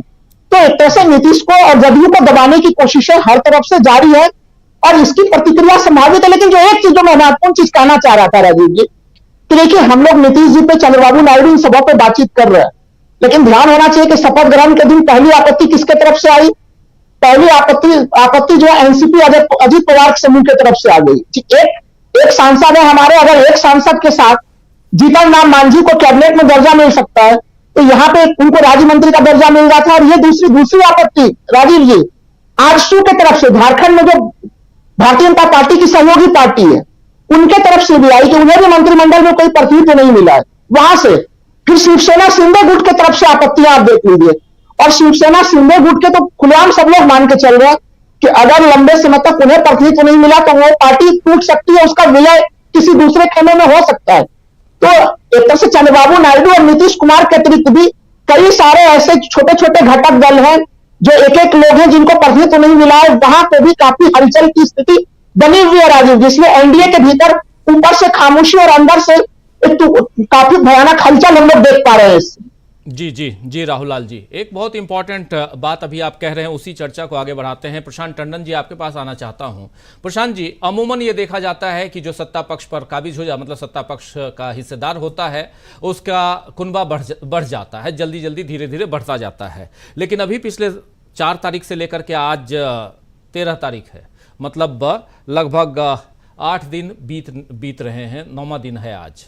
और इन 9 दिनों में एनडीए का कुनबा बढ़ता हुआ तो नहीं दिखाई दिया। एनडीए में कहीं ना कहीं नाराजगी दिखाई दी, चाहे आजसू की बात कर रहे हैं हमारे साथी राहुल लाल जी, चाहे उधर हम अजीत पवार की बात हमने देखी, चाहे एकनाथ शिंदे ने साफ साफ कह दिया, हंसते हुए ही सही लेकिन कह दिया कि 400 पार का नारा डैमेज कर गया, वो कह रहे हैं। और चाहे उपेंद्र कुशवाहा कह रहे हैं कि अंदर की बात अंदर ही रहे। ये सारी बातें आ रही हैं, कुनबा बढ़ नहीं रहा। कुनबा किसका बढ़ रहा है? तो इंडिया का बढ़ रहा है। 99 से 102 पे हो गई, कांग्रेस को 3 सीटें कांग्रेस की बढ़ गई, समर्थन मिल गए पप्पू यादव, और उधर महाराष्ट्र सांगली से और फिर इधर लद्दाख से, ये 3 सीटें इनके साथ आ गई कांग्रेस के साथ। यानी कि उल्टा हो रहा है, इसलिए मैं कह रहा हूँ। और इन सब के बीच जब हम सदन की ओर बढ़ते हैं, जिधर आगे अभी मुकेश जी लेके आ रहे थे जिन बातों को, उसको थोड़ा देखते हैं और वहां पर और थोड़ा आगे बढ़े। उससे पहले थोड़ा सा रोक करके नेता प्रतिपक्ष तक जरूर आना चाहूंगा। और यहां पर सबसे बड़ी एक चुनौती राहुल गांधी के सामने है। और देखिए, राहुल गांधी के सामने 2 चुनौती है आज की तारीख में, और यहां उस चर्चा को करना जरूरी है। राहुल गांधी के सामने 2 चुनौतियां क्या हैं? हम सत्ता पक्ष की बात तो कर रहे हैं। एक सबसे बड़ी चुनौती है कि राहुल गांधी रायबरेली को रखें कि वायनाड को रखें, एक चुनौती ये है। और राहुल गांधी के सामने दूसरी चुनौती है कि नेता प्रतिपक्ष की कुर्सी को स्वीकार करें या उसको छोड़ दें। इन दोनों को देखा जाए और राहुल गांधी के अभी तक के पॉलिटिकल करियर को देखा जाए, उनके बारे में जितनी बातें होती रही हैं उनको देखा जाए, तो क्या विश्लेषण करेंगे इस पे आप, प्रशांत जी? 3 चीजें आपने उठा दी हैं, एक एक करके मैं आता हूं जी। पहली बात की, जो गठबंधन के पार्टियां हैं, आप ही चर्चा कर रहे थे कि नीतीश कुमार को ये सूट नहीं करेगा कि उनके पार्टी के मेंबर ऑफ पार्लियामेंट को कोई ऐसा ओहदा मिल जाए जिससे उसका राजनीतिक कद बड़ा हो जाए। तो इसलिए ये चिंता है वहां पे। ये चिंता चंद्रबाबू नायडू की है और ये चिंता शिंदे साहब की भी है। तीनों अपने अपने राज्यों के मुख्यमंत्री हैं और इनकी पार्टी के इनसे कम ओहदे के लोग जो है वो यहाँ पे केंद्र में मंत्री हैं। तो जाहिर सी बात है, जिसको रेलवे जैसा मंत्रालय मिल जाए, किसी को और कोई ऐसा बिग 4 में कोई मंत्रालय मिल जाए, उद्योग मंत्रालय मिल जाए, वाणिज्य मंत्रालय मिल जाए, तो ये नेता भी इनसिक्योर होंगे, पहली बात। दूसरी चीज है कि एक और चीज जो अभी सामने आनी है, हुआ क्या है कि आपको बड़े मंत्रालय नहीं मिले, मछली पालन मिल रहा है जी। बिना एयरलाइंस के, बिना हवाई अड्डों के नागरिक उड्डयन मिल रहा है। तो ऐसे मंत्रालयों को लेकर आपको मिला क्या है? समर्थन भी ले गया। सवाल जनता में है कि ये क्यों मान गए। तो बहुत सी बातें राजनीतिक गलियारों में होती हैं कि क्यों मान गए, और जो बातें इनफॉर्मली हम लोगों को मालूम हो रही हैं, वो इनके पार्टी के लोगों को ही मालूम होगी। बहुत तरीके की चर्चाएं हैं। तो सवाल तो उठेंगे कि भाई अकेले ही आपने कर लिया सब। तो इन पार्टियों के अंदर भी सवाल खड़े होंगे, इनके अपने नेताओं पे भी, कि भाई आपने मंत्रालय भी नहीं लिए, अपनी मुख्यमंत्री कुर्सी भी बचा के रखी है, बिहार को पैकेज मिलेगा नहीं मिलेगा ये निर्मला सीतारमण जी बजट आजकल बना रही, तय होगा। अब आते हैं पार्लियामेंट में, क्योंकि सरकार के सामने बहुत सी चुनौतियां, वो हमारी आपकी बात एक पॉडकास्ट में हो गई है, उसको भी दर्शक देख सकते हैं। लेकिन अब आते हैं जी पार्लियामेंट के अंदर क्या होगा। देखिए, स्पीकर ओम बिरला होते हैं या कोई और होता है, जो मुकेश जी कह रहे थे, सबसे बड़ी बाधा समन्वय में विपक्षी दलों के साथ सदन को मिलजुल से चलाने में सबसे बड़ी बाधा तो नरेंद्र मोदी ने पहले ही खड़ी कर दी है कि ये सदन पहले ही दिन से जो है वो नहीं चलेगा ठीक से। उन्होंने किरण रिजिजू जैसे बड़बोले व्यक्ति को पार्लियामेंट्री अफेयर्स मिनिस्टर बना दिया। वो व्यक्ति जो रिटायर्ड सुप्रीम कोर्ट जजेस को कहता है कि ये एंटी इंडिया गैंग है, वो व्यक्ति जो राहुल गांधी का मजाक उड़ाता है, वो व्यक्ति जो भारत जोड़ो यात्रा को कहता है फन यात्रा। अब आप सोचिए कि ऐसे व्यक्ति के पार्लियामेंट्री अफेयर्स मिनिस्टर बनने के बाद ये कांग्रेस से फ्लोर मैनेजमेंट कैसे करवाएगा। पार्लियामेंट्री अफेयर्स मिनिस्टर बड़बोला व्यक्ति नहीं हो सकता। वो व्यक्ति होता है जिसके हर दल में अच्छे संबंध हों, जो मिल बैठ के बात कर सकता हो। पार्लियामेंट्री अफेयर्स मिनिस्टर और लीडर अपोजिशन बहुत सामंजस्य में काम करते हैं। अब आप सोचिए, अगर राहुल गांधी लीडर अपोजिशन होंगे और Kiran Rijiju minister of parliamentary affairs हैं, कैसा सामंजस्य होगा। तो ये तो कांटा तो नरेंद्र मोदी ने पहले ही दिन पार्लियामेंट में बो दिया कि वहां पे संसद कैसे चलेगी। बिल्कुल। रही बात कि राहुल गांधी के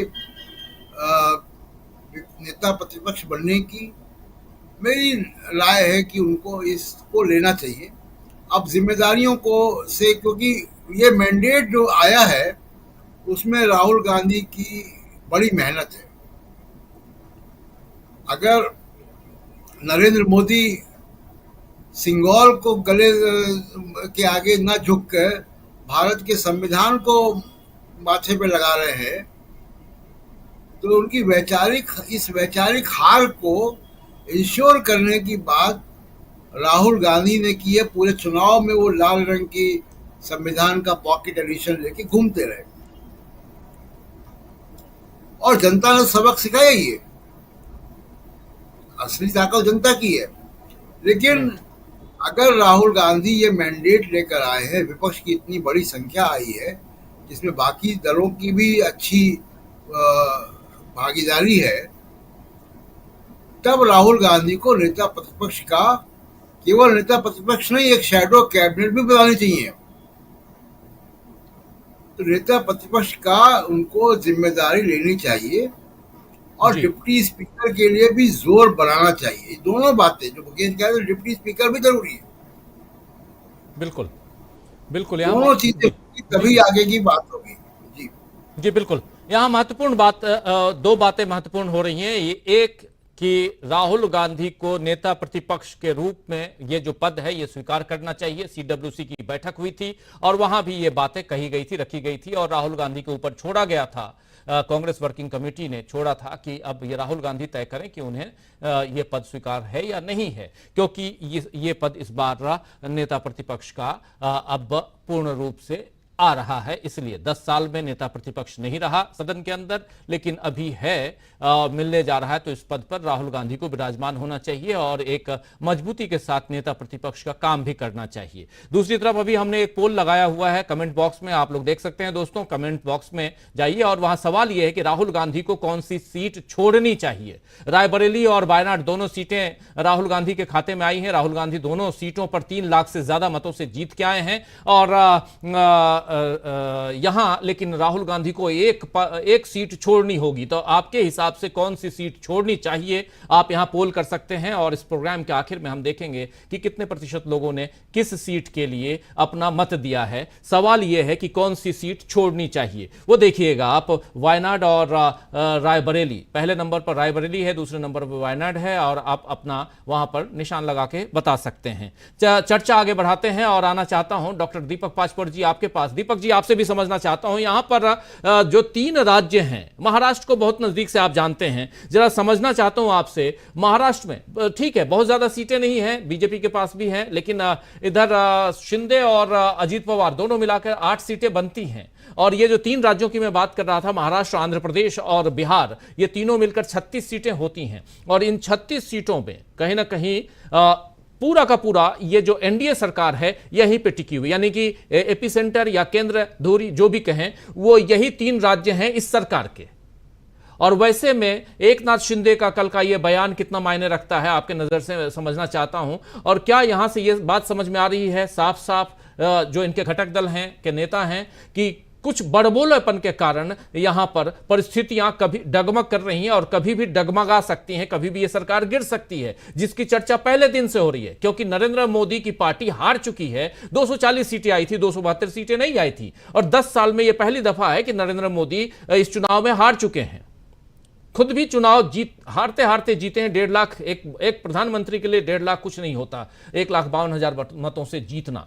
तो इन सबको रखा जाए, ये 3 राज्य, उसमें भी एकनाथ शिंदे का बयान, उसमें भी अजीत पवार की पार्टी और प्रफुल्ल पटेल का कैबिनेट मिनिस्टर नहीं बनाना और उस पर बयान देना, ये सब क्या मायने रखता है? क्या यहां अंदर खाने अभी खिचड़ी पक रही है महाराष्ट्र में खासकर?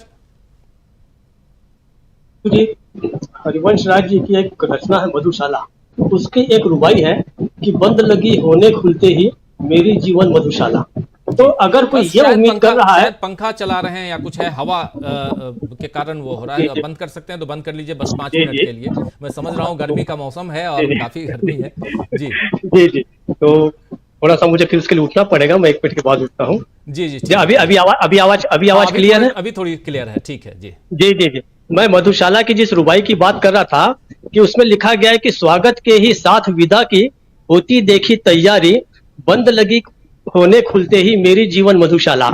अगर कोई इस रुबाई को पढ़ के समीक्षा करे और ये सोचे कि सरकार बहुत जल्दी गिर जाएगी, तो बहुत जल्दी नहीं गिरने वाली है राजू जी। मेरा ऐसा मानना है कि ये इन चीजों से नहीं गिरने वाली है कि अचानक आप सोचे कि नायडू जो है समर्थन वापस ले लेंगे, या अचानक एक अच्छी सुबह उठेंगे और नीतीश बाबू कहेंगे कि यहाँ मेरा दिल नहीं लग रहा है, चलो मैं वापस जाता हूं। ये भी नहीं होने वाला है। उसका कारण ये है कि ये जो विशेष राज्य का दर्जा है, ये आपने कहा झुनझुना है, ये बहुत सही है। ये कुछ मुद्दे हैं जो लंबे समय से जिंदा हैं, जैसे चाहे वो गोदावरी का पानी का विवाद हो, आपके सतलज के पानी का विवाद हो, या महाराष्ट्र कर्नाटक के बॉर्डर के कुछ गांवों का विवाद हो, जिलों का विवाद हो। तो कुछ मुद्दे ऐसे जीवित रखे जाते हैं राजनीतिज्ञों के द्वारा। इस समय चंद्रबाबू नायडू और नीतीश कुमार इस बात को तो बहुत अच्छे से जानते हैं कि यह सरकार कितनी हम पर टिकी हुई है, लेकिन वो ये भी जानते हैं कि अगर हम अचानक पलटे तो हमारे राज्य विकास नहीं करेगी।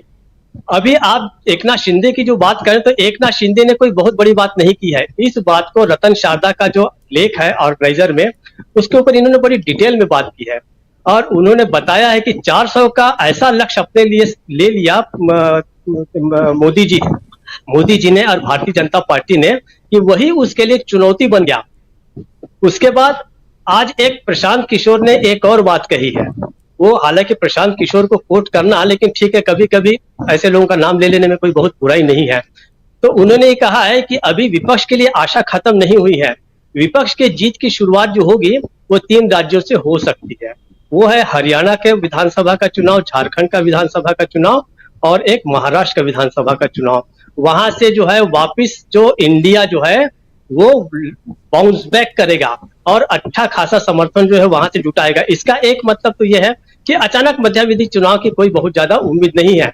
अब मामला ही रहता है कि आप फ्लोर पर लोकसभा के डॉक्टर दीपक पाचपोर जी, आज की तारीख में इन तीनों राज्यों जिसका जिक्र कर रहे थे, कोटेड बाय प्रशांत किशोर पीके, आपसे पूछा जाए कि महाराष्ट्र का रिजल्ट आज की तारीख में आप क्या देखते हैं तो आप क्या कहेंगे, हरियाणा का रिजल्ट आज की तारीख में आप क्या देखते हैं तो आप क्या कहेंगे, और झारखंड का रिजल्ट आज की तारीख में जब तक जेल के अंदर रहेंगे हेमंत सोरेन तब तक लटकी रहेगी तलवार वहां पर आजसू और बीजेपी के ऊपर, और उसके बाद आप क्या कहेंगे।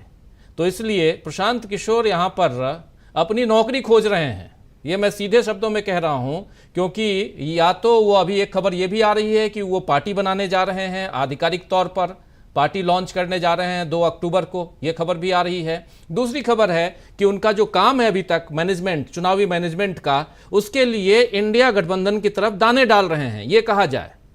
इसलिए छोड़ दीजिए, आप अभी कह रहे हैं ना कि नहीं कोट मत कीजिए, ये आप और हम, मैं जान रहा हूं कि हम 7 लोग बैठे हैं और यहां पर इतने सारे लगभग 20,000 हमारे साथी इस कार्यक्रम को देख रहे हैं, सब एक सुर में बोल देंगे कि महाराष्ट्र में क्या होने जा रहा है विधानसभा चुनाव में। प्रशांत किशोर की जरूरत नहीं है यहाँ पे, हमारे प्रशांत टंडन जी काफी हैं, आप काफी हैं।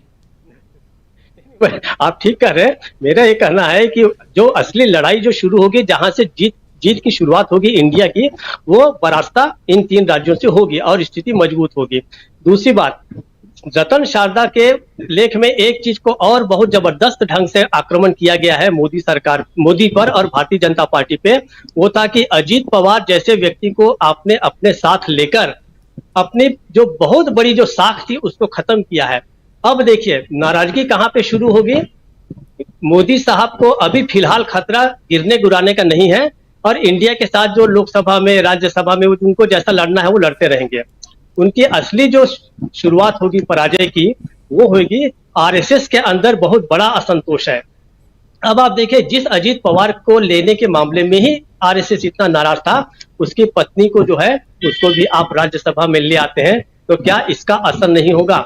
मुझे ऐसा लगता है कि अब जो है हम देख चुके हैं कि पिछले चुनाव में ये बात बड़ी जम के सामने आई है कि आरएसएस के कार्यकर्ता जो हैं वो बाहर नहीं निकले। अब अगर बीजेपी के कार्यकर्ताओं में तो इतनी हिम्मत नहीं है कि वो मोदी को हटाने की बात करें या कोई नया चेहरा लाने की बात करें, वो सब नहीं होगा। लेकिन आरएसएस से अगर आप नाराजगी मोल ले लेते हैं तो इसका जो असर है वो अच्छा खासा होगा। अंतिम बात मैं कहूंगा कि नड्डा जी का जो बयान था, उन्होंने ये कहा कि अब हमें आरएसएस की जरूरत नहीं है। राजू जी, मेरी भी कुछ लोगों से बात हुई है जो संघ में है, उनका कहना था कि ये बहुत ही आश्चर्य, हालांकि वैसे सीधे सीधे आलोचना नहीं करते, उन्होंने कहा कि हाँ ये जो बयान है ये हम लोग के लिए बहुत ही आश्चर्यकारक है। तो मैंने उनको बोला कि केवल आश्चर्यकारी है या आपको सदमा भी लगा है? तो बोले कि अब मैं आगे क्या बताऊं, आप समझ सकते हैं। कहे तो ये जो चीजें हैं, एनडीए के गिरने की जो शुरुआत होगी, जो क्रैक्स तो हमें दिख रहे हैं वो तो अपनी जगह पर है ही। इंडिया जो है मुद्दों को लेके आक्रमण कर रहा है, वो भी है। हम आने वाले समय में देखेंगे कि निश्चित रूप से लोकसभा, राज्यसभा में बहुत ही जबरदस्त तरीके से आक्रमण होगा एनडीए के ऊपर, मोदी के ऊपर।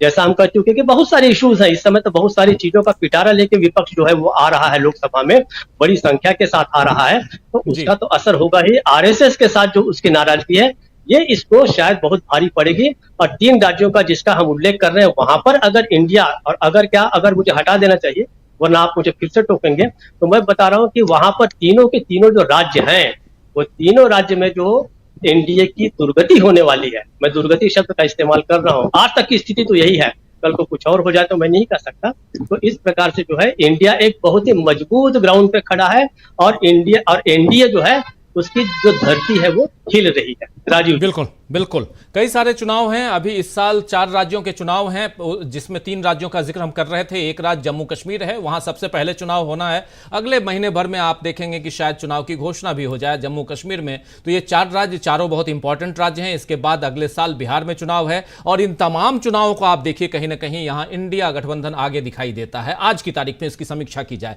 कल को जैसा इन्होंने कहा, अभी हमारे साथी डॉक्टर दीपक पाचपोर जी ने बिल्कुल सही कह रहे हैं कि कल को क्या होगा पता नहीं, लेकिन आज जब इस वक्त हम ये कार्यक्रम कर रहे हैं, चर्चा कर रहे हैं, तो आज इंडिया गठबंधन यहां इन चारों राज्यों में मजबूत दिखाई देता है। इसीलिए यहां पर यह बात रखना जरूरी है। और इनमें से खासकर 2 राज्यों की चर्चा हम बिहार और महाराष्ट्र की इसलिए कर रहे हैं क्योंकि इन दोनों राज्यों पर कहीं ना कहीं एनडीए सरकार भी टिकी हुई है, और यह सरकार थोड़ा सा आगे बढ़ती है तो आंध्र प्रदेश में सबसे ज्यादा सीटें जो इस घटक दल में हैं एनडीए में, वो है 16 सीटों के साथ साथ चंद्रबाबू नायडू की पार्टी टीडीपी।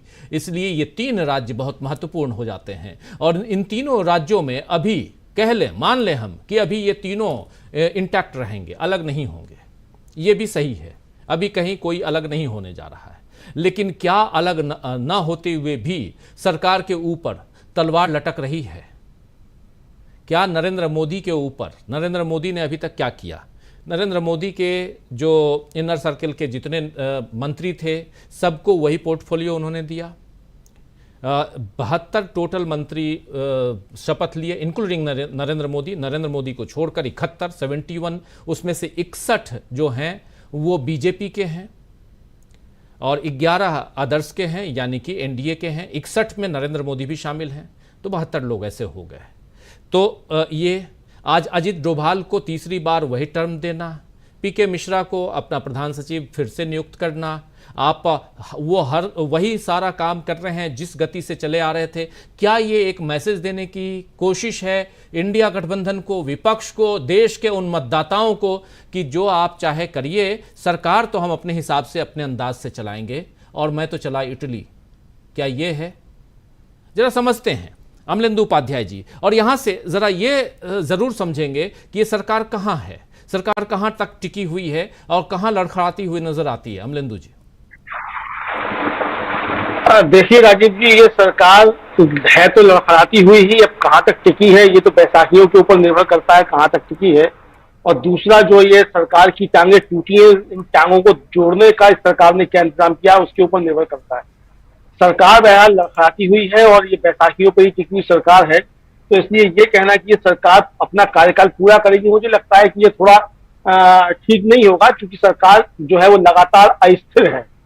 ठीक है कि नीतीश कुमार दगा नहीं करेंगे या चंद्रबाबू नायडू दगा नहीं करेंगे, बहुत वफादार साथी हैं ये एनडीए के, अगर इसको इस तरीके से देखा जाए, लेकिन बाकी लोग जो वो सब क्या करेंगे? जो खुद भारतीय जनता पार्टी के अंदर राजीव जी चीजें चल रही, उस पर ध्यान रखने की आवश्यकता है। और सबसे बड़ी बात राजीव जी ये है कि 3 राज्यों के जो चुनाव है, खासतौर से 3 राज्यों में, उससे पहले जो 2 राज्य हैं उनकी अगर आप बात कर ली जाए, हरियाणा और महाराष्ट्र, इन दोनों राज्यों के जो परिणाम आएंगे विधानसभा चुनाव के, उनके बाद फिर नरेंद्र मोदी की स्थिति क्या होगी? अभी तो लोकसभा चुनाव में चलिए आपने बना ली सरकार, जोड़ तोड़ करके आप एनडीए के सड़क में आ गए। आपको याद होगा राजीव जी की 2019 के लोकसभा चुनाव के बाद जब महाराष्ट्र हरियाणा के चुनाव हुए थे, तो हरियाणा और महाराष्ट्र में क्या स्थिति थी भारतीय जनता पार्टी की? यानी कि उन राज्यों में पहले ही स्थिति खराब थी, तब खराब थी स्थिति जब आप 2019 में थंपिंग मेजोरिटी के साथ आप लोकसभा में आए थे। और उसके बाद जो विधानसभा चुनाव हुए थे, तो हरियाणा और महाराष्ट्र ने आपको बता दिया था, मतलब नरेंद्र मोदी को बता दिया था कि आपकी हैसियत क्या है। आज जब आप खुद अपने स्तर पे इस बुरी तरीके से हार के आए हैं और आपकी तमाम सहयोगी कह रहे हैं कि आपके 400 पार के नारे ने उनको नुकसान पहुंचाया है, तो ये जो लोग आपके साथ चुनाव लड़ेंगे राजीव जी, क्या ये फिर आपके साथ वितरघात नहीं करेंगे? इसकी क्या गारंटी? तो असली खेल जो होगा राजीव जी, मुझे लगता है वो महाराष्ट्र के विधानसभा चुनाव के परिणाम आने के बाद शुरू होगा। महाराष्ट्र में बुरी तरीके से जब यह महायुति गठबंधन हारेगा, उसके बाद नरेंद्र मोदी बहुत जबरदस्त तरीके से केंद्र में कमजोर होंगे और फिर खतरे नरेंद्र मोदी को भारतीय जनता पार्टी के अंदर से आएंगे। ये सरकार में फिर कह रहा हूं कि ये अपने अंतर विरोधों से गिरेगी, ना इसको नीतीश गिराएंगे ना चंद्रबाबू नायडू गिराएंगे, क्योंकि ये चीजें उठना जो है फिर नरेंद्र मोदी के खिलाफ शुरू होंगी और बीजेपी के अंदर से शुरू होंगी। आज भी नरेंद्र मोदी राजीव जी बीजेपी के संसदीय दल के नेता नहीं है, वो एनडीए संसदीय दल के नेता है। बीजेपी के संसदीय दल के नेता का चुनाव नहीं हुआ है और नहीं करवाया गया। और क्यों नहीं करवाया गया? वो इसीलिए नहीं करवाया गया कि वो पहले कराया जाता तो जिस तरीके से मोहन भागवत इस समय ज्ञान बांट रहे हैं नरेंद्र मोदी को, तो क्या इस तरीके के ज्ञान की गंगा उस संसदीय दल की बैठक में कुछ हो सकती थी जो जाकर के नरेंद्र मोदी के लिए दिक्कतें पैदा करती? जिस तरीके से शिवराज सिंह चौहान जाकर के मुरली मनोहर और जोशी, लालकृष्ण आडवाणी के पैर छू रहे हैं और फोटो अपने ट्वीट भी कर रहे हैं उनको जाकर के, नितिन गडकरी जाते हैं लालकृष्ण आडवाणी के जाकर के पैर छू रहे हैं और वीडियो पर ट्वीट कर रहे हैं, तो इससे समझा जा सकता है कि नरेंद्र मोदी के खिलाफ बीजेपी के अंदर आवाजें उठना शुरू हो गई है तरीके से। यानी नरेंद्र मोदी एनडीए के सर्वमान्य नेता हो सकते हैं, लेकिन बीजेपी की अगर अंदर कोई बैठक हो जाए तो उसमें नरेंद्र मोदी सर्वमान्य नेता नहीं रह गए बीजेपी के।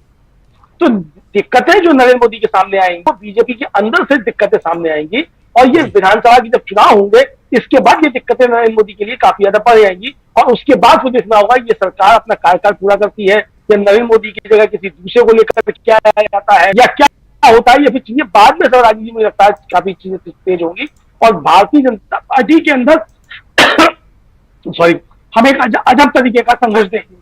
जी बिल्कुल बिल्कुल, एक अजब तरह का संघर्ष देखने को भारतीय जनता पार्टी के अंदर आप देखेंगे, और इसके साथ साथ इन 3 राज्यों पर कैसे टिकी हुई है ये एनडीए सरकार, और आने वाले समय में क्या कुछ होता है, क्या कुछ आने वाले समय में होगा, इस पर हम चर्चा कर रहे हैं। जरा जल्दी से फिर से आना चाहता हूं डॉक्टर प्रकाश हिंदुस्तानी जी आपके पास। प्रकाश जी, अब जरा चलते हैं सदन के अंदर, और राहुल गांधी या कोई और, लेकिन अभी जो आप कह रहे थे, आपके बाद मुकेश जी कह रहे थे, यहाँ नेता प्रतिपक्ष सदन के अंदर है। अब जो भी नाम हो, नेता प्रतिपक्ष है सदन के अंदर, ये तय माने।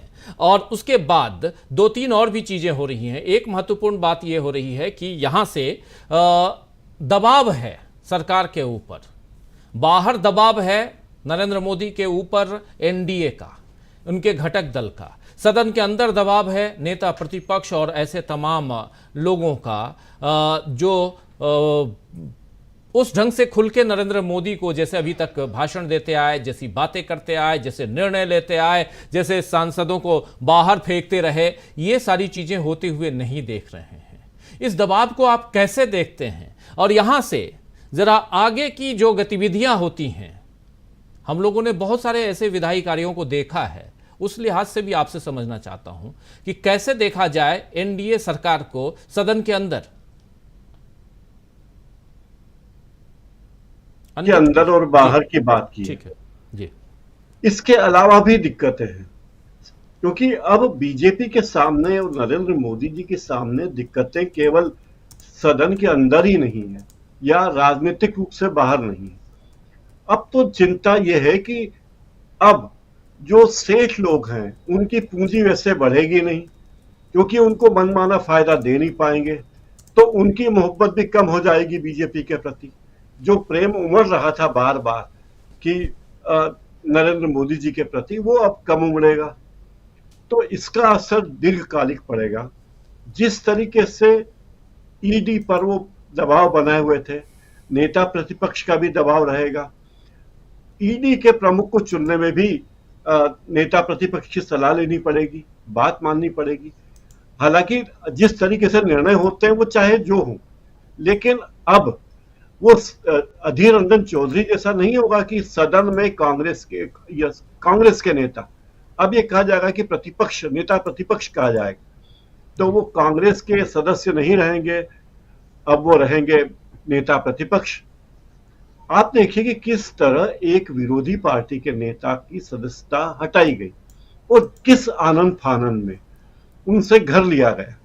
मुझे आश्चर्य होता है कि जितनी जल्दबाजी उनसे घर खाली कराने में की गई, उसका एकमात्र उद्देश्य था उन्हें डिफेम करना, और वो नहीं कर पाए, वो बाउंस बैक हो गया। तो अब दिक्कतें न केवल घर के सदन के भीतर है, न केवल सदन के बाहर है, बल्कि जो पर्दे के पीछे से जो सपोर्टर लोग थे वो भी पीछे हट जाएंगे, क्योंकि उनकी ताकत उतनी बढ़ नहीं पाएगी। पिछले 10 साल में 2 धन्ना सेठों की पूंजी जितनी बढ़ी है, अगले 5 साल में उसकी गति कम होने वाली है, ये बात आप तय मानिए। फिर राहुल गांधी ने जिस तरीके से मुद्दे उठाए, उससे भी परेशानी होने वाली है उन्हें कि किस तरह कुछ लोगों को ही, कुछ उद्योगपतियों की ही सरकार मदद करती रहे, यहां नुकसान होने वाला है। फिर अंतर्राष्ट्रीय रंगमंच पर आप देखेंगे कि जब नरेंद्र मोदी एक छत्र नेता थे तो अंतर्राष्ट्रीय मंचों पर भी उन्हें तवज्जो मिलती थी। विदेश में रहने वाले भारतीयों के संगठन उन्हें हाथों हाथ लेते थे। अब उन्हें भी ये बात समझ में आ गई होगी कि नरेंद्र मोदी भारत नहीं है, भारत नरेंद्र मोदी नहीं है, नरेंद्र मोदी भारतीय जनता पार्टी के एक नेता जी। तो अब जो उन लोगों के मन में छवि थी कि नरेंद्र मोदी है तो ये होगा, और जो इवेंट है, इस सब का असर ये पड़ेगा कि जो इवेंट करती थी सरकार देश में और विदेश में, जो अमेरिका में इवेंट हुए, ब्रिटेन में, कनाडा में इवेंट हुए, उन सब इवेंट में जो पैसा लग रहा था वो अंततः घूम फिर कर आप देखेंगे कि उन्हीं उद्योगपतियों की तरफ से था, उन्हीं के द्वारा प्रायोजित कार्यक्रम थे, वो सब अब रुक जाएंगे। तो कुल मिला के नरेंद्र मोदी की छवि को धूमिल होने का वक्त है, इसलिए उन्हें बहुत फूक फूक कर कदम रखने होंगे, लेकिन इसकी संभावना कम है, क्योंकि वो जिस तरह के व्यक्तित्व के मालिक हैं, जो उनकी अदा है उसमें ये बातें उनको सूट नहीं कर सकती कि वो सबको साथ लें। उनके लिए केवल नारा है सबका साथ सबका विकास, लेकिन सबका साथ और कुछ का विकास ये उनका कर्म रहा है। तो मुझे लगता है उनकी परेशानियां सदन के भीतर है, सदन के बाहर है, विदेश में भी है, और पर्दे के पीछे जो लोग उनकी मदद करते हैं वहां भी परेशानी।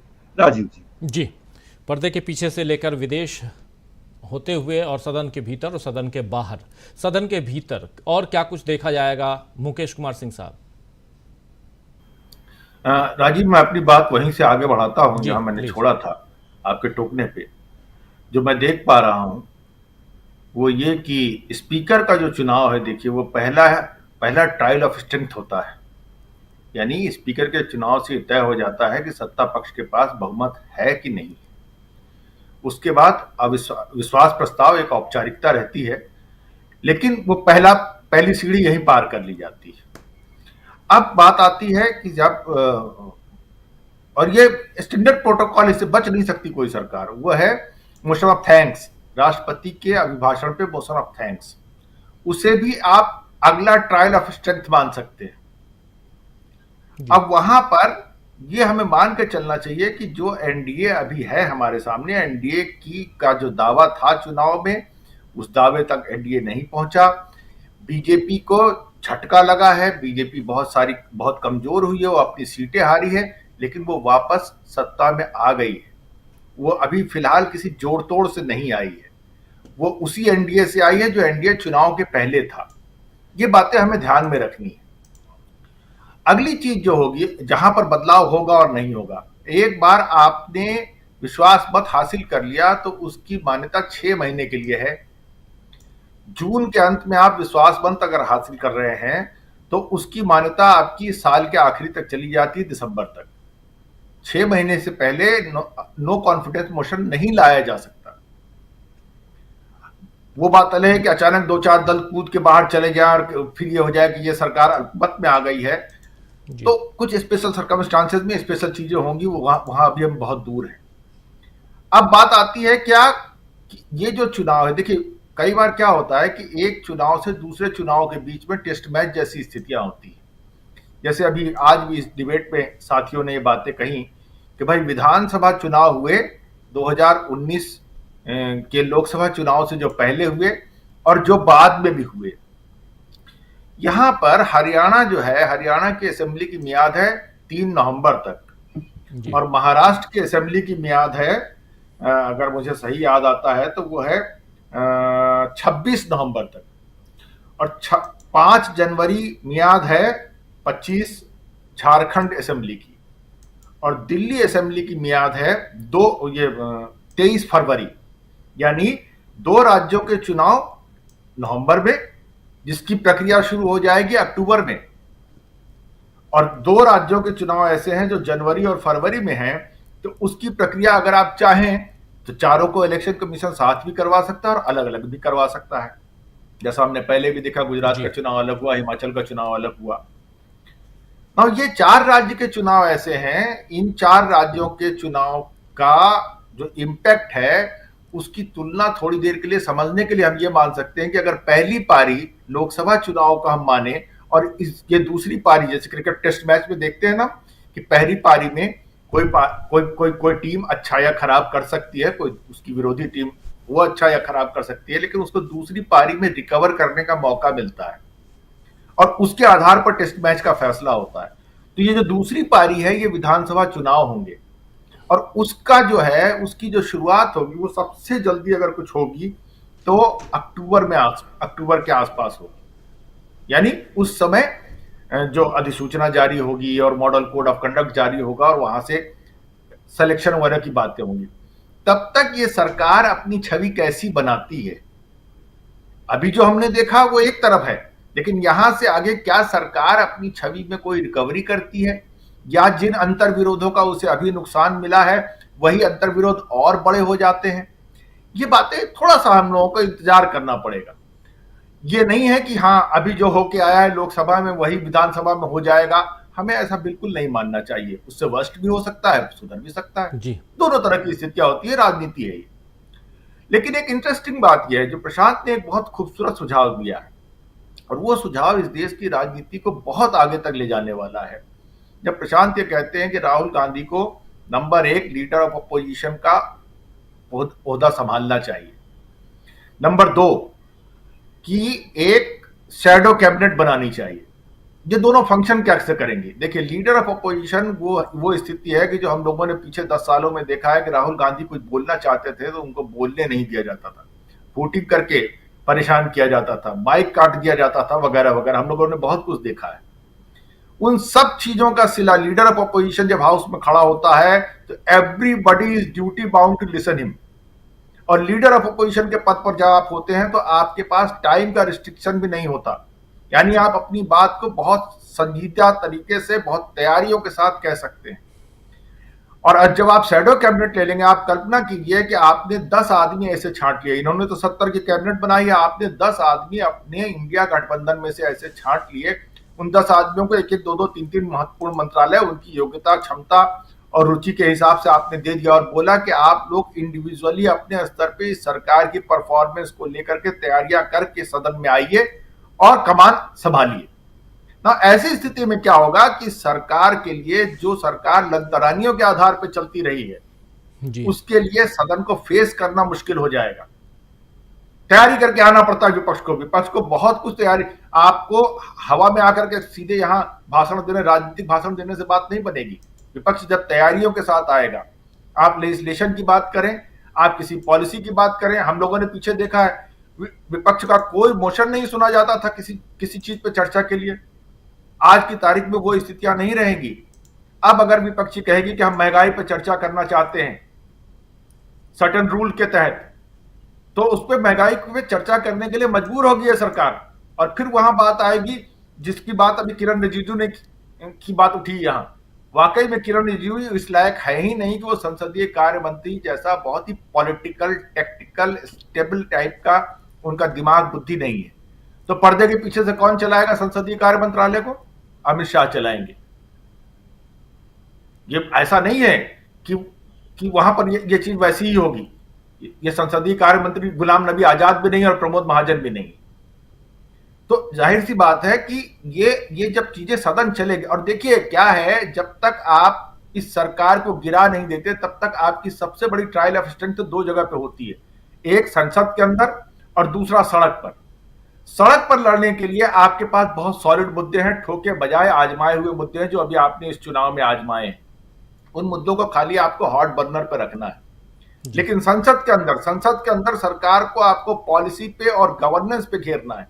जब पॉलिसी और गवर्नेंस पे आप घेर लेंगे तो वैसी स्थिति में आप अपने आप पॉलिटिकल डिबेट्स के माध्यम से अपनी बात को और स्ट्रांगली और वेहेमेंटली कह पाएंगे। और ये सब कुछ होगा भी जी, बिल्कुल होगा। ये तैयारी, ये सब बहुत अनुभवी लोग राजनीति में बैठे हैं, ये तैयारियां, ये बातें, ये नुएंसेस वो खूब अच्छे ढंग से समझते हैं। तो ये सारी चीजें होंगी और उसके बाद ये सरकार जिसे हम अंतर्विरोध, जिसका हम इंतजार करना चाहते हैं और देखना चाहते हैं कि क्या नरेंद्र मोदी अंतर्विरोधों से जूझ पाएंगे, क्या नरेंद्र मोदी अपने व्यक्तित्व में बदलाव ला पाएंगे, अपनी कार्यशैली में बदलाव ला पाएंगे।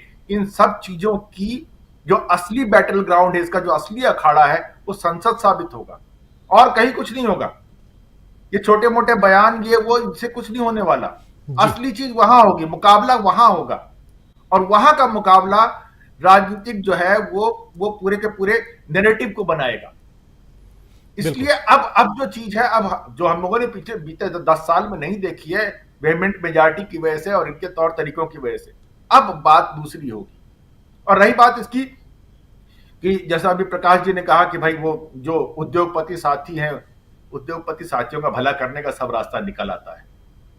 वो कोई ऐसी चीज नहीं है कि जिसको लेकर के कि नहीं साहब उसको, बहुत कुछ निकला। जहां सत्ता, देखिए सत्ता आदमी पकड़ता ही इसीलिए, वहां पर इतनी मैन्यूवरिंग की गुंजाइश होती है।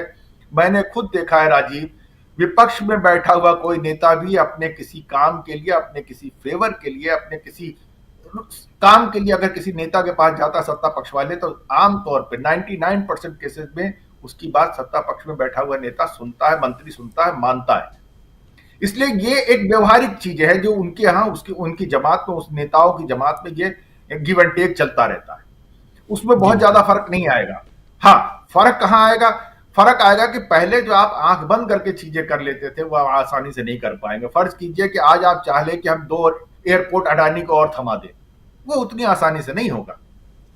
लेकिन अगर आप अडानी को थमाना चाहेंगे तो थमाने के रास्ते बहुत मौजूद होते हैं सरकार के पास और सत्ता के पास।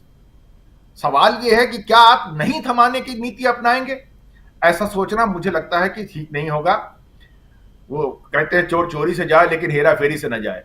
तो ये जो राजनीतिक तौर तरीके हैं यहाँ पर जिस तरीके से सत्ता चलती है उसमें यह मुझे नहीं दिखता राजीव कि कोई, हाँ, असली खेल जो मुझे दिखता है, जो अब सही मायने में अब राजनीति अभी हमारे सामने आएगी, जिस जेन्युइनली राजनीति कहते हैं, वो दिखेगी कि इस सरकार पर एक मजबूत विपक्ष मुद्दों पे, पॉलिसीज पे, नैरेटिव्स पे हमला करेगा सदन के अंदर, जहां आपको आंखों से आंखें मिला के सुनना पड़ता है। देखिए सदन की खूबी क्या होती है, सदन की सबसे बड़ी खूबी यही है कि एक पक्ष को दूसरे पक्ष की बातें आंखों में आंखें डाल के सुननी पड़ती है। बिल्कुल, थोड़ा समय कम है, प्लीज समाप्त कीजिए जी। हाँ, मैं एक दो बात छोटी सी एक मिनट में खत्म करता हूं। तो वहां पर जो सबसे बड़ा फर्क पड़ता है, एक एक बात आपकी कही गई वो मर्यादित होनी चाहिए, पार्लियामेंट्री लैंग्वेज में होनी चाहिए। एक एक बात आपकी रिकॉर्ड का हिस्सा है, एक एक बात ऐसी है जिसपे कि आपको जवाब देना होगा, आप भाग नहीं पाएंगे। सदन के अंदर अगर एक कमजोर विपक्ष भी होता है राजीव, सोचिए कि जिस मुद्दे को सिर्फ बहिष्कार कर देता है, वॉकआउट कर देता है, उस पर भी सरकार के लिए एम्बेरसमेंट होता है। क्यों होता है? इसीलिए होता है क्योंकि आपको वहां आपकी हर चीज को हाईएस्ट पॉलिटिकल पार्लियामेंट्री स्टैंडर्ड से मेजर किया जाता है।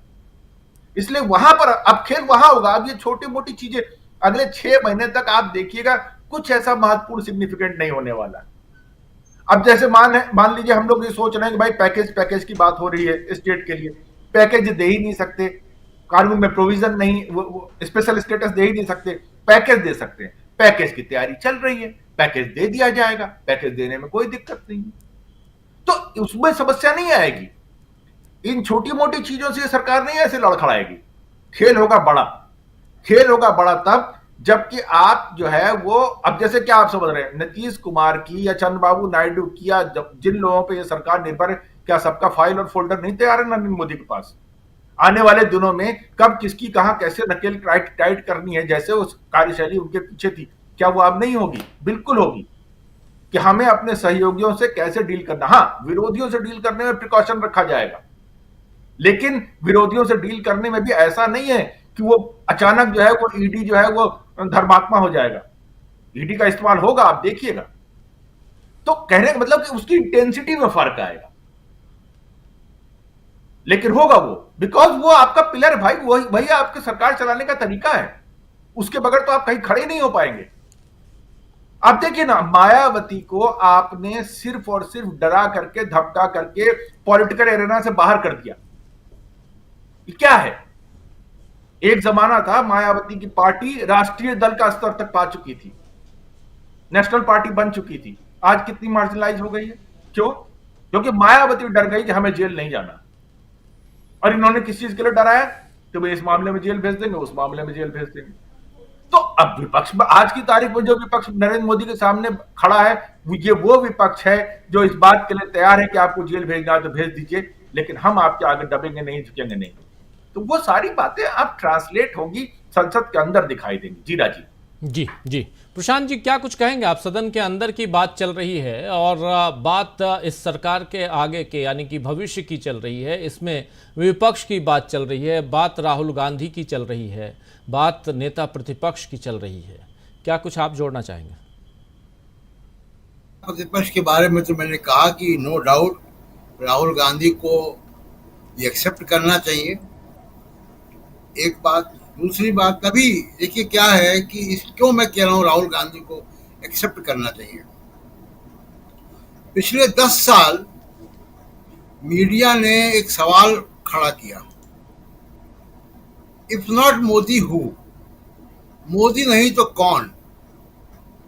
और इसी सवाल के इर्द गिर्द नरेंद्र मोदी को वो आराधना पूजा करते रहे वो मीडिया, जो उनका मीडिया है। दूसरा, ये जो नया मीडिया है, डिजिटल मीडिया है, इसने भी इस सवाल को जिंदा रखा वो मोदी की आलोचना करता है, सरकार की आलोचना करता है, सांप्रदायिकता के खिलाफ बड़े बड़े लेख और बड़े बड़े वीडियो बनाता है, लेकिन राहुल गांधी को लेकर एक भी लेख वहां नहीं आता है। ये बहुत रेखांकित करने वाली बात है। जो जिसको माना जाता है कि सेकुलर मीडिया है, जो सेकुलर मिजाज के बुद्धिजीवी हैं, वो कभी राहुल गांधी के बारे में नहीं लिखते, जिस व्यक्ति ने चुनाव को पलट दिया पूरा, जिस व्यक्ति ने चुनाव को वहां ला दिया कि आरएसएस को कहना पड़ रहा है कि 400 पार का नारा गलत था, उसके बारे में सेकुलर मीडिया भी नहीं लिखता है। शायद यही एक प्लेटफॉर्म है जो राहुल गांधी के बारे में चर्चा करता है। तो राहुल गांधी को नेता प्रतिपक्ष इसलिए लेना चाहिए कि ये जो if not Modi who, Modi नहीं तो कौन का जो सवाल है, इसको जिंदा रखना जो है वो मुश्किल हो जाएगा। आपको नेता प्रतिपक्ष को दिखाना पड़ेगा, एक बात। दूसरी बात, किरण रिजिजू कैसा चलाएंगे वो तो मैं कह ही चुका हूं कि वो ट्रोल मिनिस्टर है। राहुल गांधी ट्रोल मंत्रालय में वो राज्य मंत्री थे, कैबिनेट मंत्री, उनकी चुनाव हार गए अमेठी से। तो दूसरा कि देखिए, जो इम्पोर्टेंट है राजनीति की, विपक्ष के पास अभी राजनीति क्या बची हुई है। स्पीकर चुन लेंगे, अपना संख्या है जी जी, लेकिन विपक्ष को चाहिए कि स्पीकर का एक कैंडिडेट दें, और ऐसा कैंडिडेट दें कि जैसे मान लीजिए कि आप असम से जो 10 लाख वोट से जीत कर आया Rakibul Hasan, member of parliament, senior legislator है, 4 बार से एमएलए, 20 साल से एमएलए। आप अगर मान लीजिए, फर्ज कीजिए कि रकीबुल हसन 10 लाख से रिकॉर्ड वोटों से जीतने वाले कैंडिडेट को, एमपी को, अगर इंडिया गठबंधन अपना स्पीकर का कैंडिडेट बनाता है, उसके खिलाफ नीतीश कुमार और चंद्रबाबू नायडू वोट देते हैं, तो कितना बड़ा पॉलिटिकल लीवर आपको लीवरेज मिलेगा इनके खिलाफ जाने के लिए।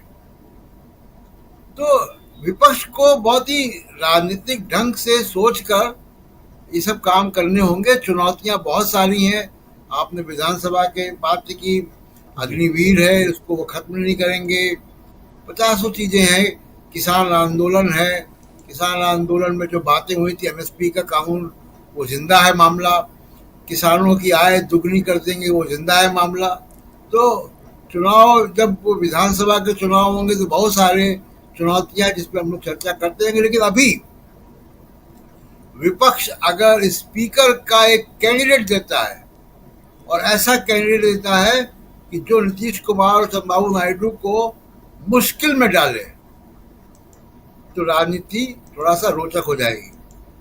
जी, राजनीति थोड़ा रोचक होगी। इस राजनीति में अभी बहुत रोचकता बाकी है, बहुत कुछ होना बाकी है, आप ये तय मानिए। और इन सब के बीच अभी 1 सप्ताह का इंतज़ार कीजिए। लोकसभा की कार्यवाही जैसे शुरू होगी, फिर राज्यसभा की कार्यवाही होगी, और इन सब के बीच राष्ट्रपति का अभिभाषण, फिर फ्लोर टेस्ट, उससे पहले प्रोटेम स्पीकर, फिर स्पीकर, ये सब कुछ नेता प्रतिपक्ष, तो बहुत सारे इवेंट हैं। और इन सब से पहले राज्यों के साथ में कैसे तालमेल बिठा रही है केंद्र में बैठी हुई मोदी या एनडीए की सरकार, ये भी देखना होगा। तो बहुत बहुत कुछ होना बाकी है। Rahul Lal ji, closing comment. राजीव जी, देखिए, जो अभी हम लोग बातचीत कर रहे हैं कि आपके जो आगे आने वाले समय में क्या इस सरकार के भविष्य की स्थिति देख रहे हैं। देखिए, भूलना नहीं चाहिए कि भारत में पार्लियामेंट्री डेमोक्रेसी है, और पार्लियामेंट्री डेमोक्रेसी में प्रति सेकंड जिम्मेदारी तय होती है। कहने का मतलब यह है कि अगर अभी आप बहुमत प्राप्त कर भी लेते हैं, लेकिन कोई बड़े इवेंट की कहानी होती है तो फिर भी वो संभावनाएं बनी रहती हैं। ठीक है, यहां पे सारा दारोमदार है प्रधानमंत्री नरेंद्र मोदी जी के ऊपर। क्या वो अपने ही पार्टी के पुरोधा अटल बिहारी वाजपेयी से कोई शिक्षा लेने के लिए तैयार हैं?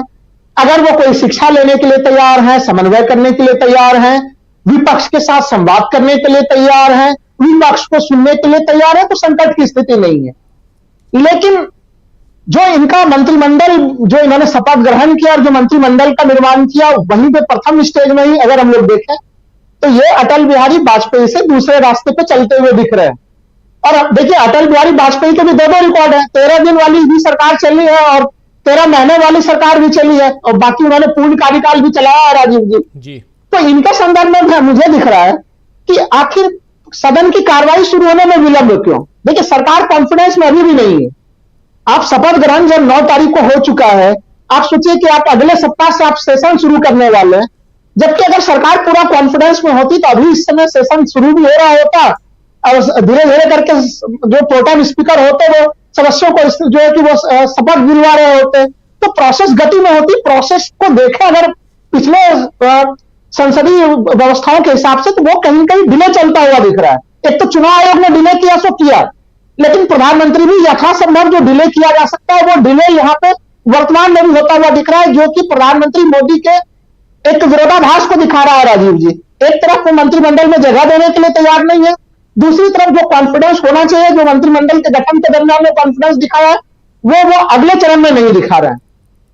इन स्थितियों के कारण मैं अभी भी मानूंगा कि ये महीना अपने आप में काफी ज्यादा महत्वपूर्ण महीना है इस सरकार के लिए, जो सदन की पूरी कार्रवाई चलेगी। क्योंकि देखिए, विपक्ष कभी भी उनको रणनीति बता के काम नहीं करेगा। जब एक वोट से अटल बिहारी वाजपेयी की सरकार गिरी थी, तो तमाम याद कीजिए राजीव जी, तमाम आप लोग यहाँ पे बैठे हुए हैं कि उस समय तमाम लोगों ने बाहर क्या बयान दिया था। सबों ने बयान दिया था कि वो सरकार को सदन में समर्थन करने जा रहे हैं। ऐन वक्त पे वो रणनीति के तहत अंदर की गणित बदल चुकी थी। तो अगर विपक्ष इस प्रकार की कोई भी रचना अगर करेगा भी, तो वो सार्वजनिक तौर पर नहीं होगा, वो परिणाम हम लोग को सदन के भीतर ही दिखेगा।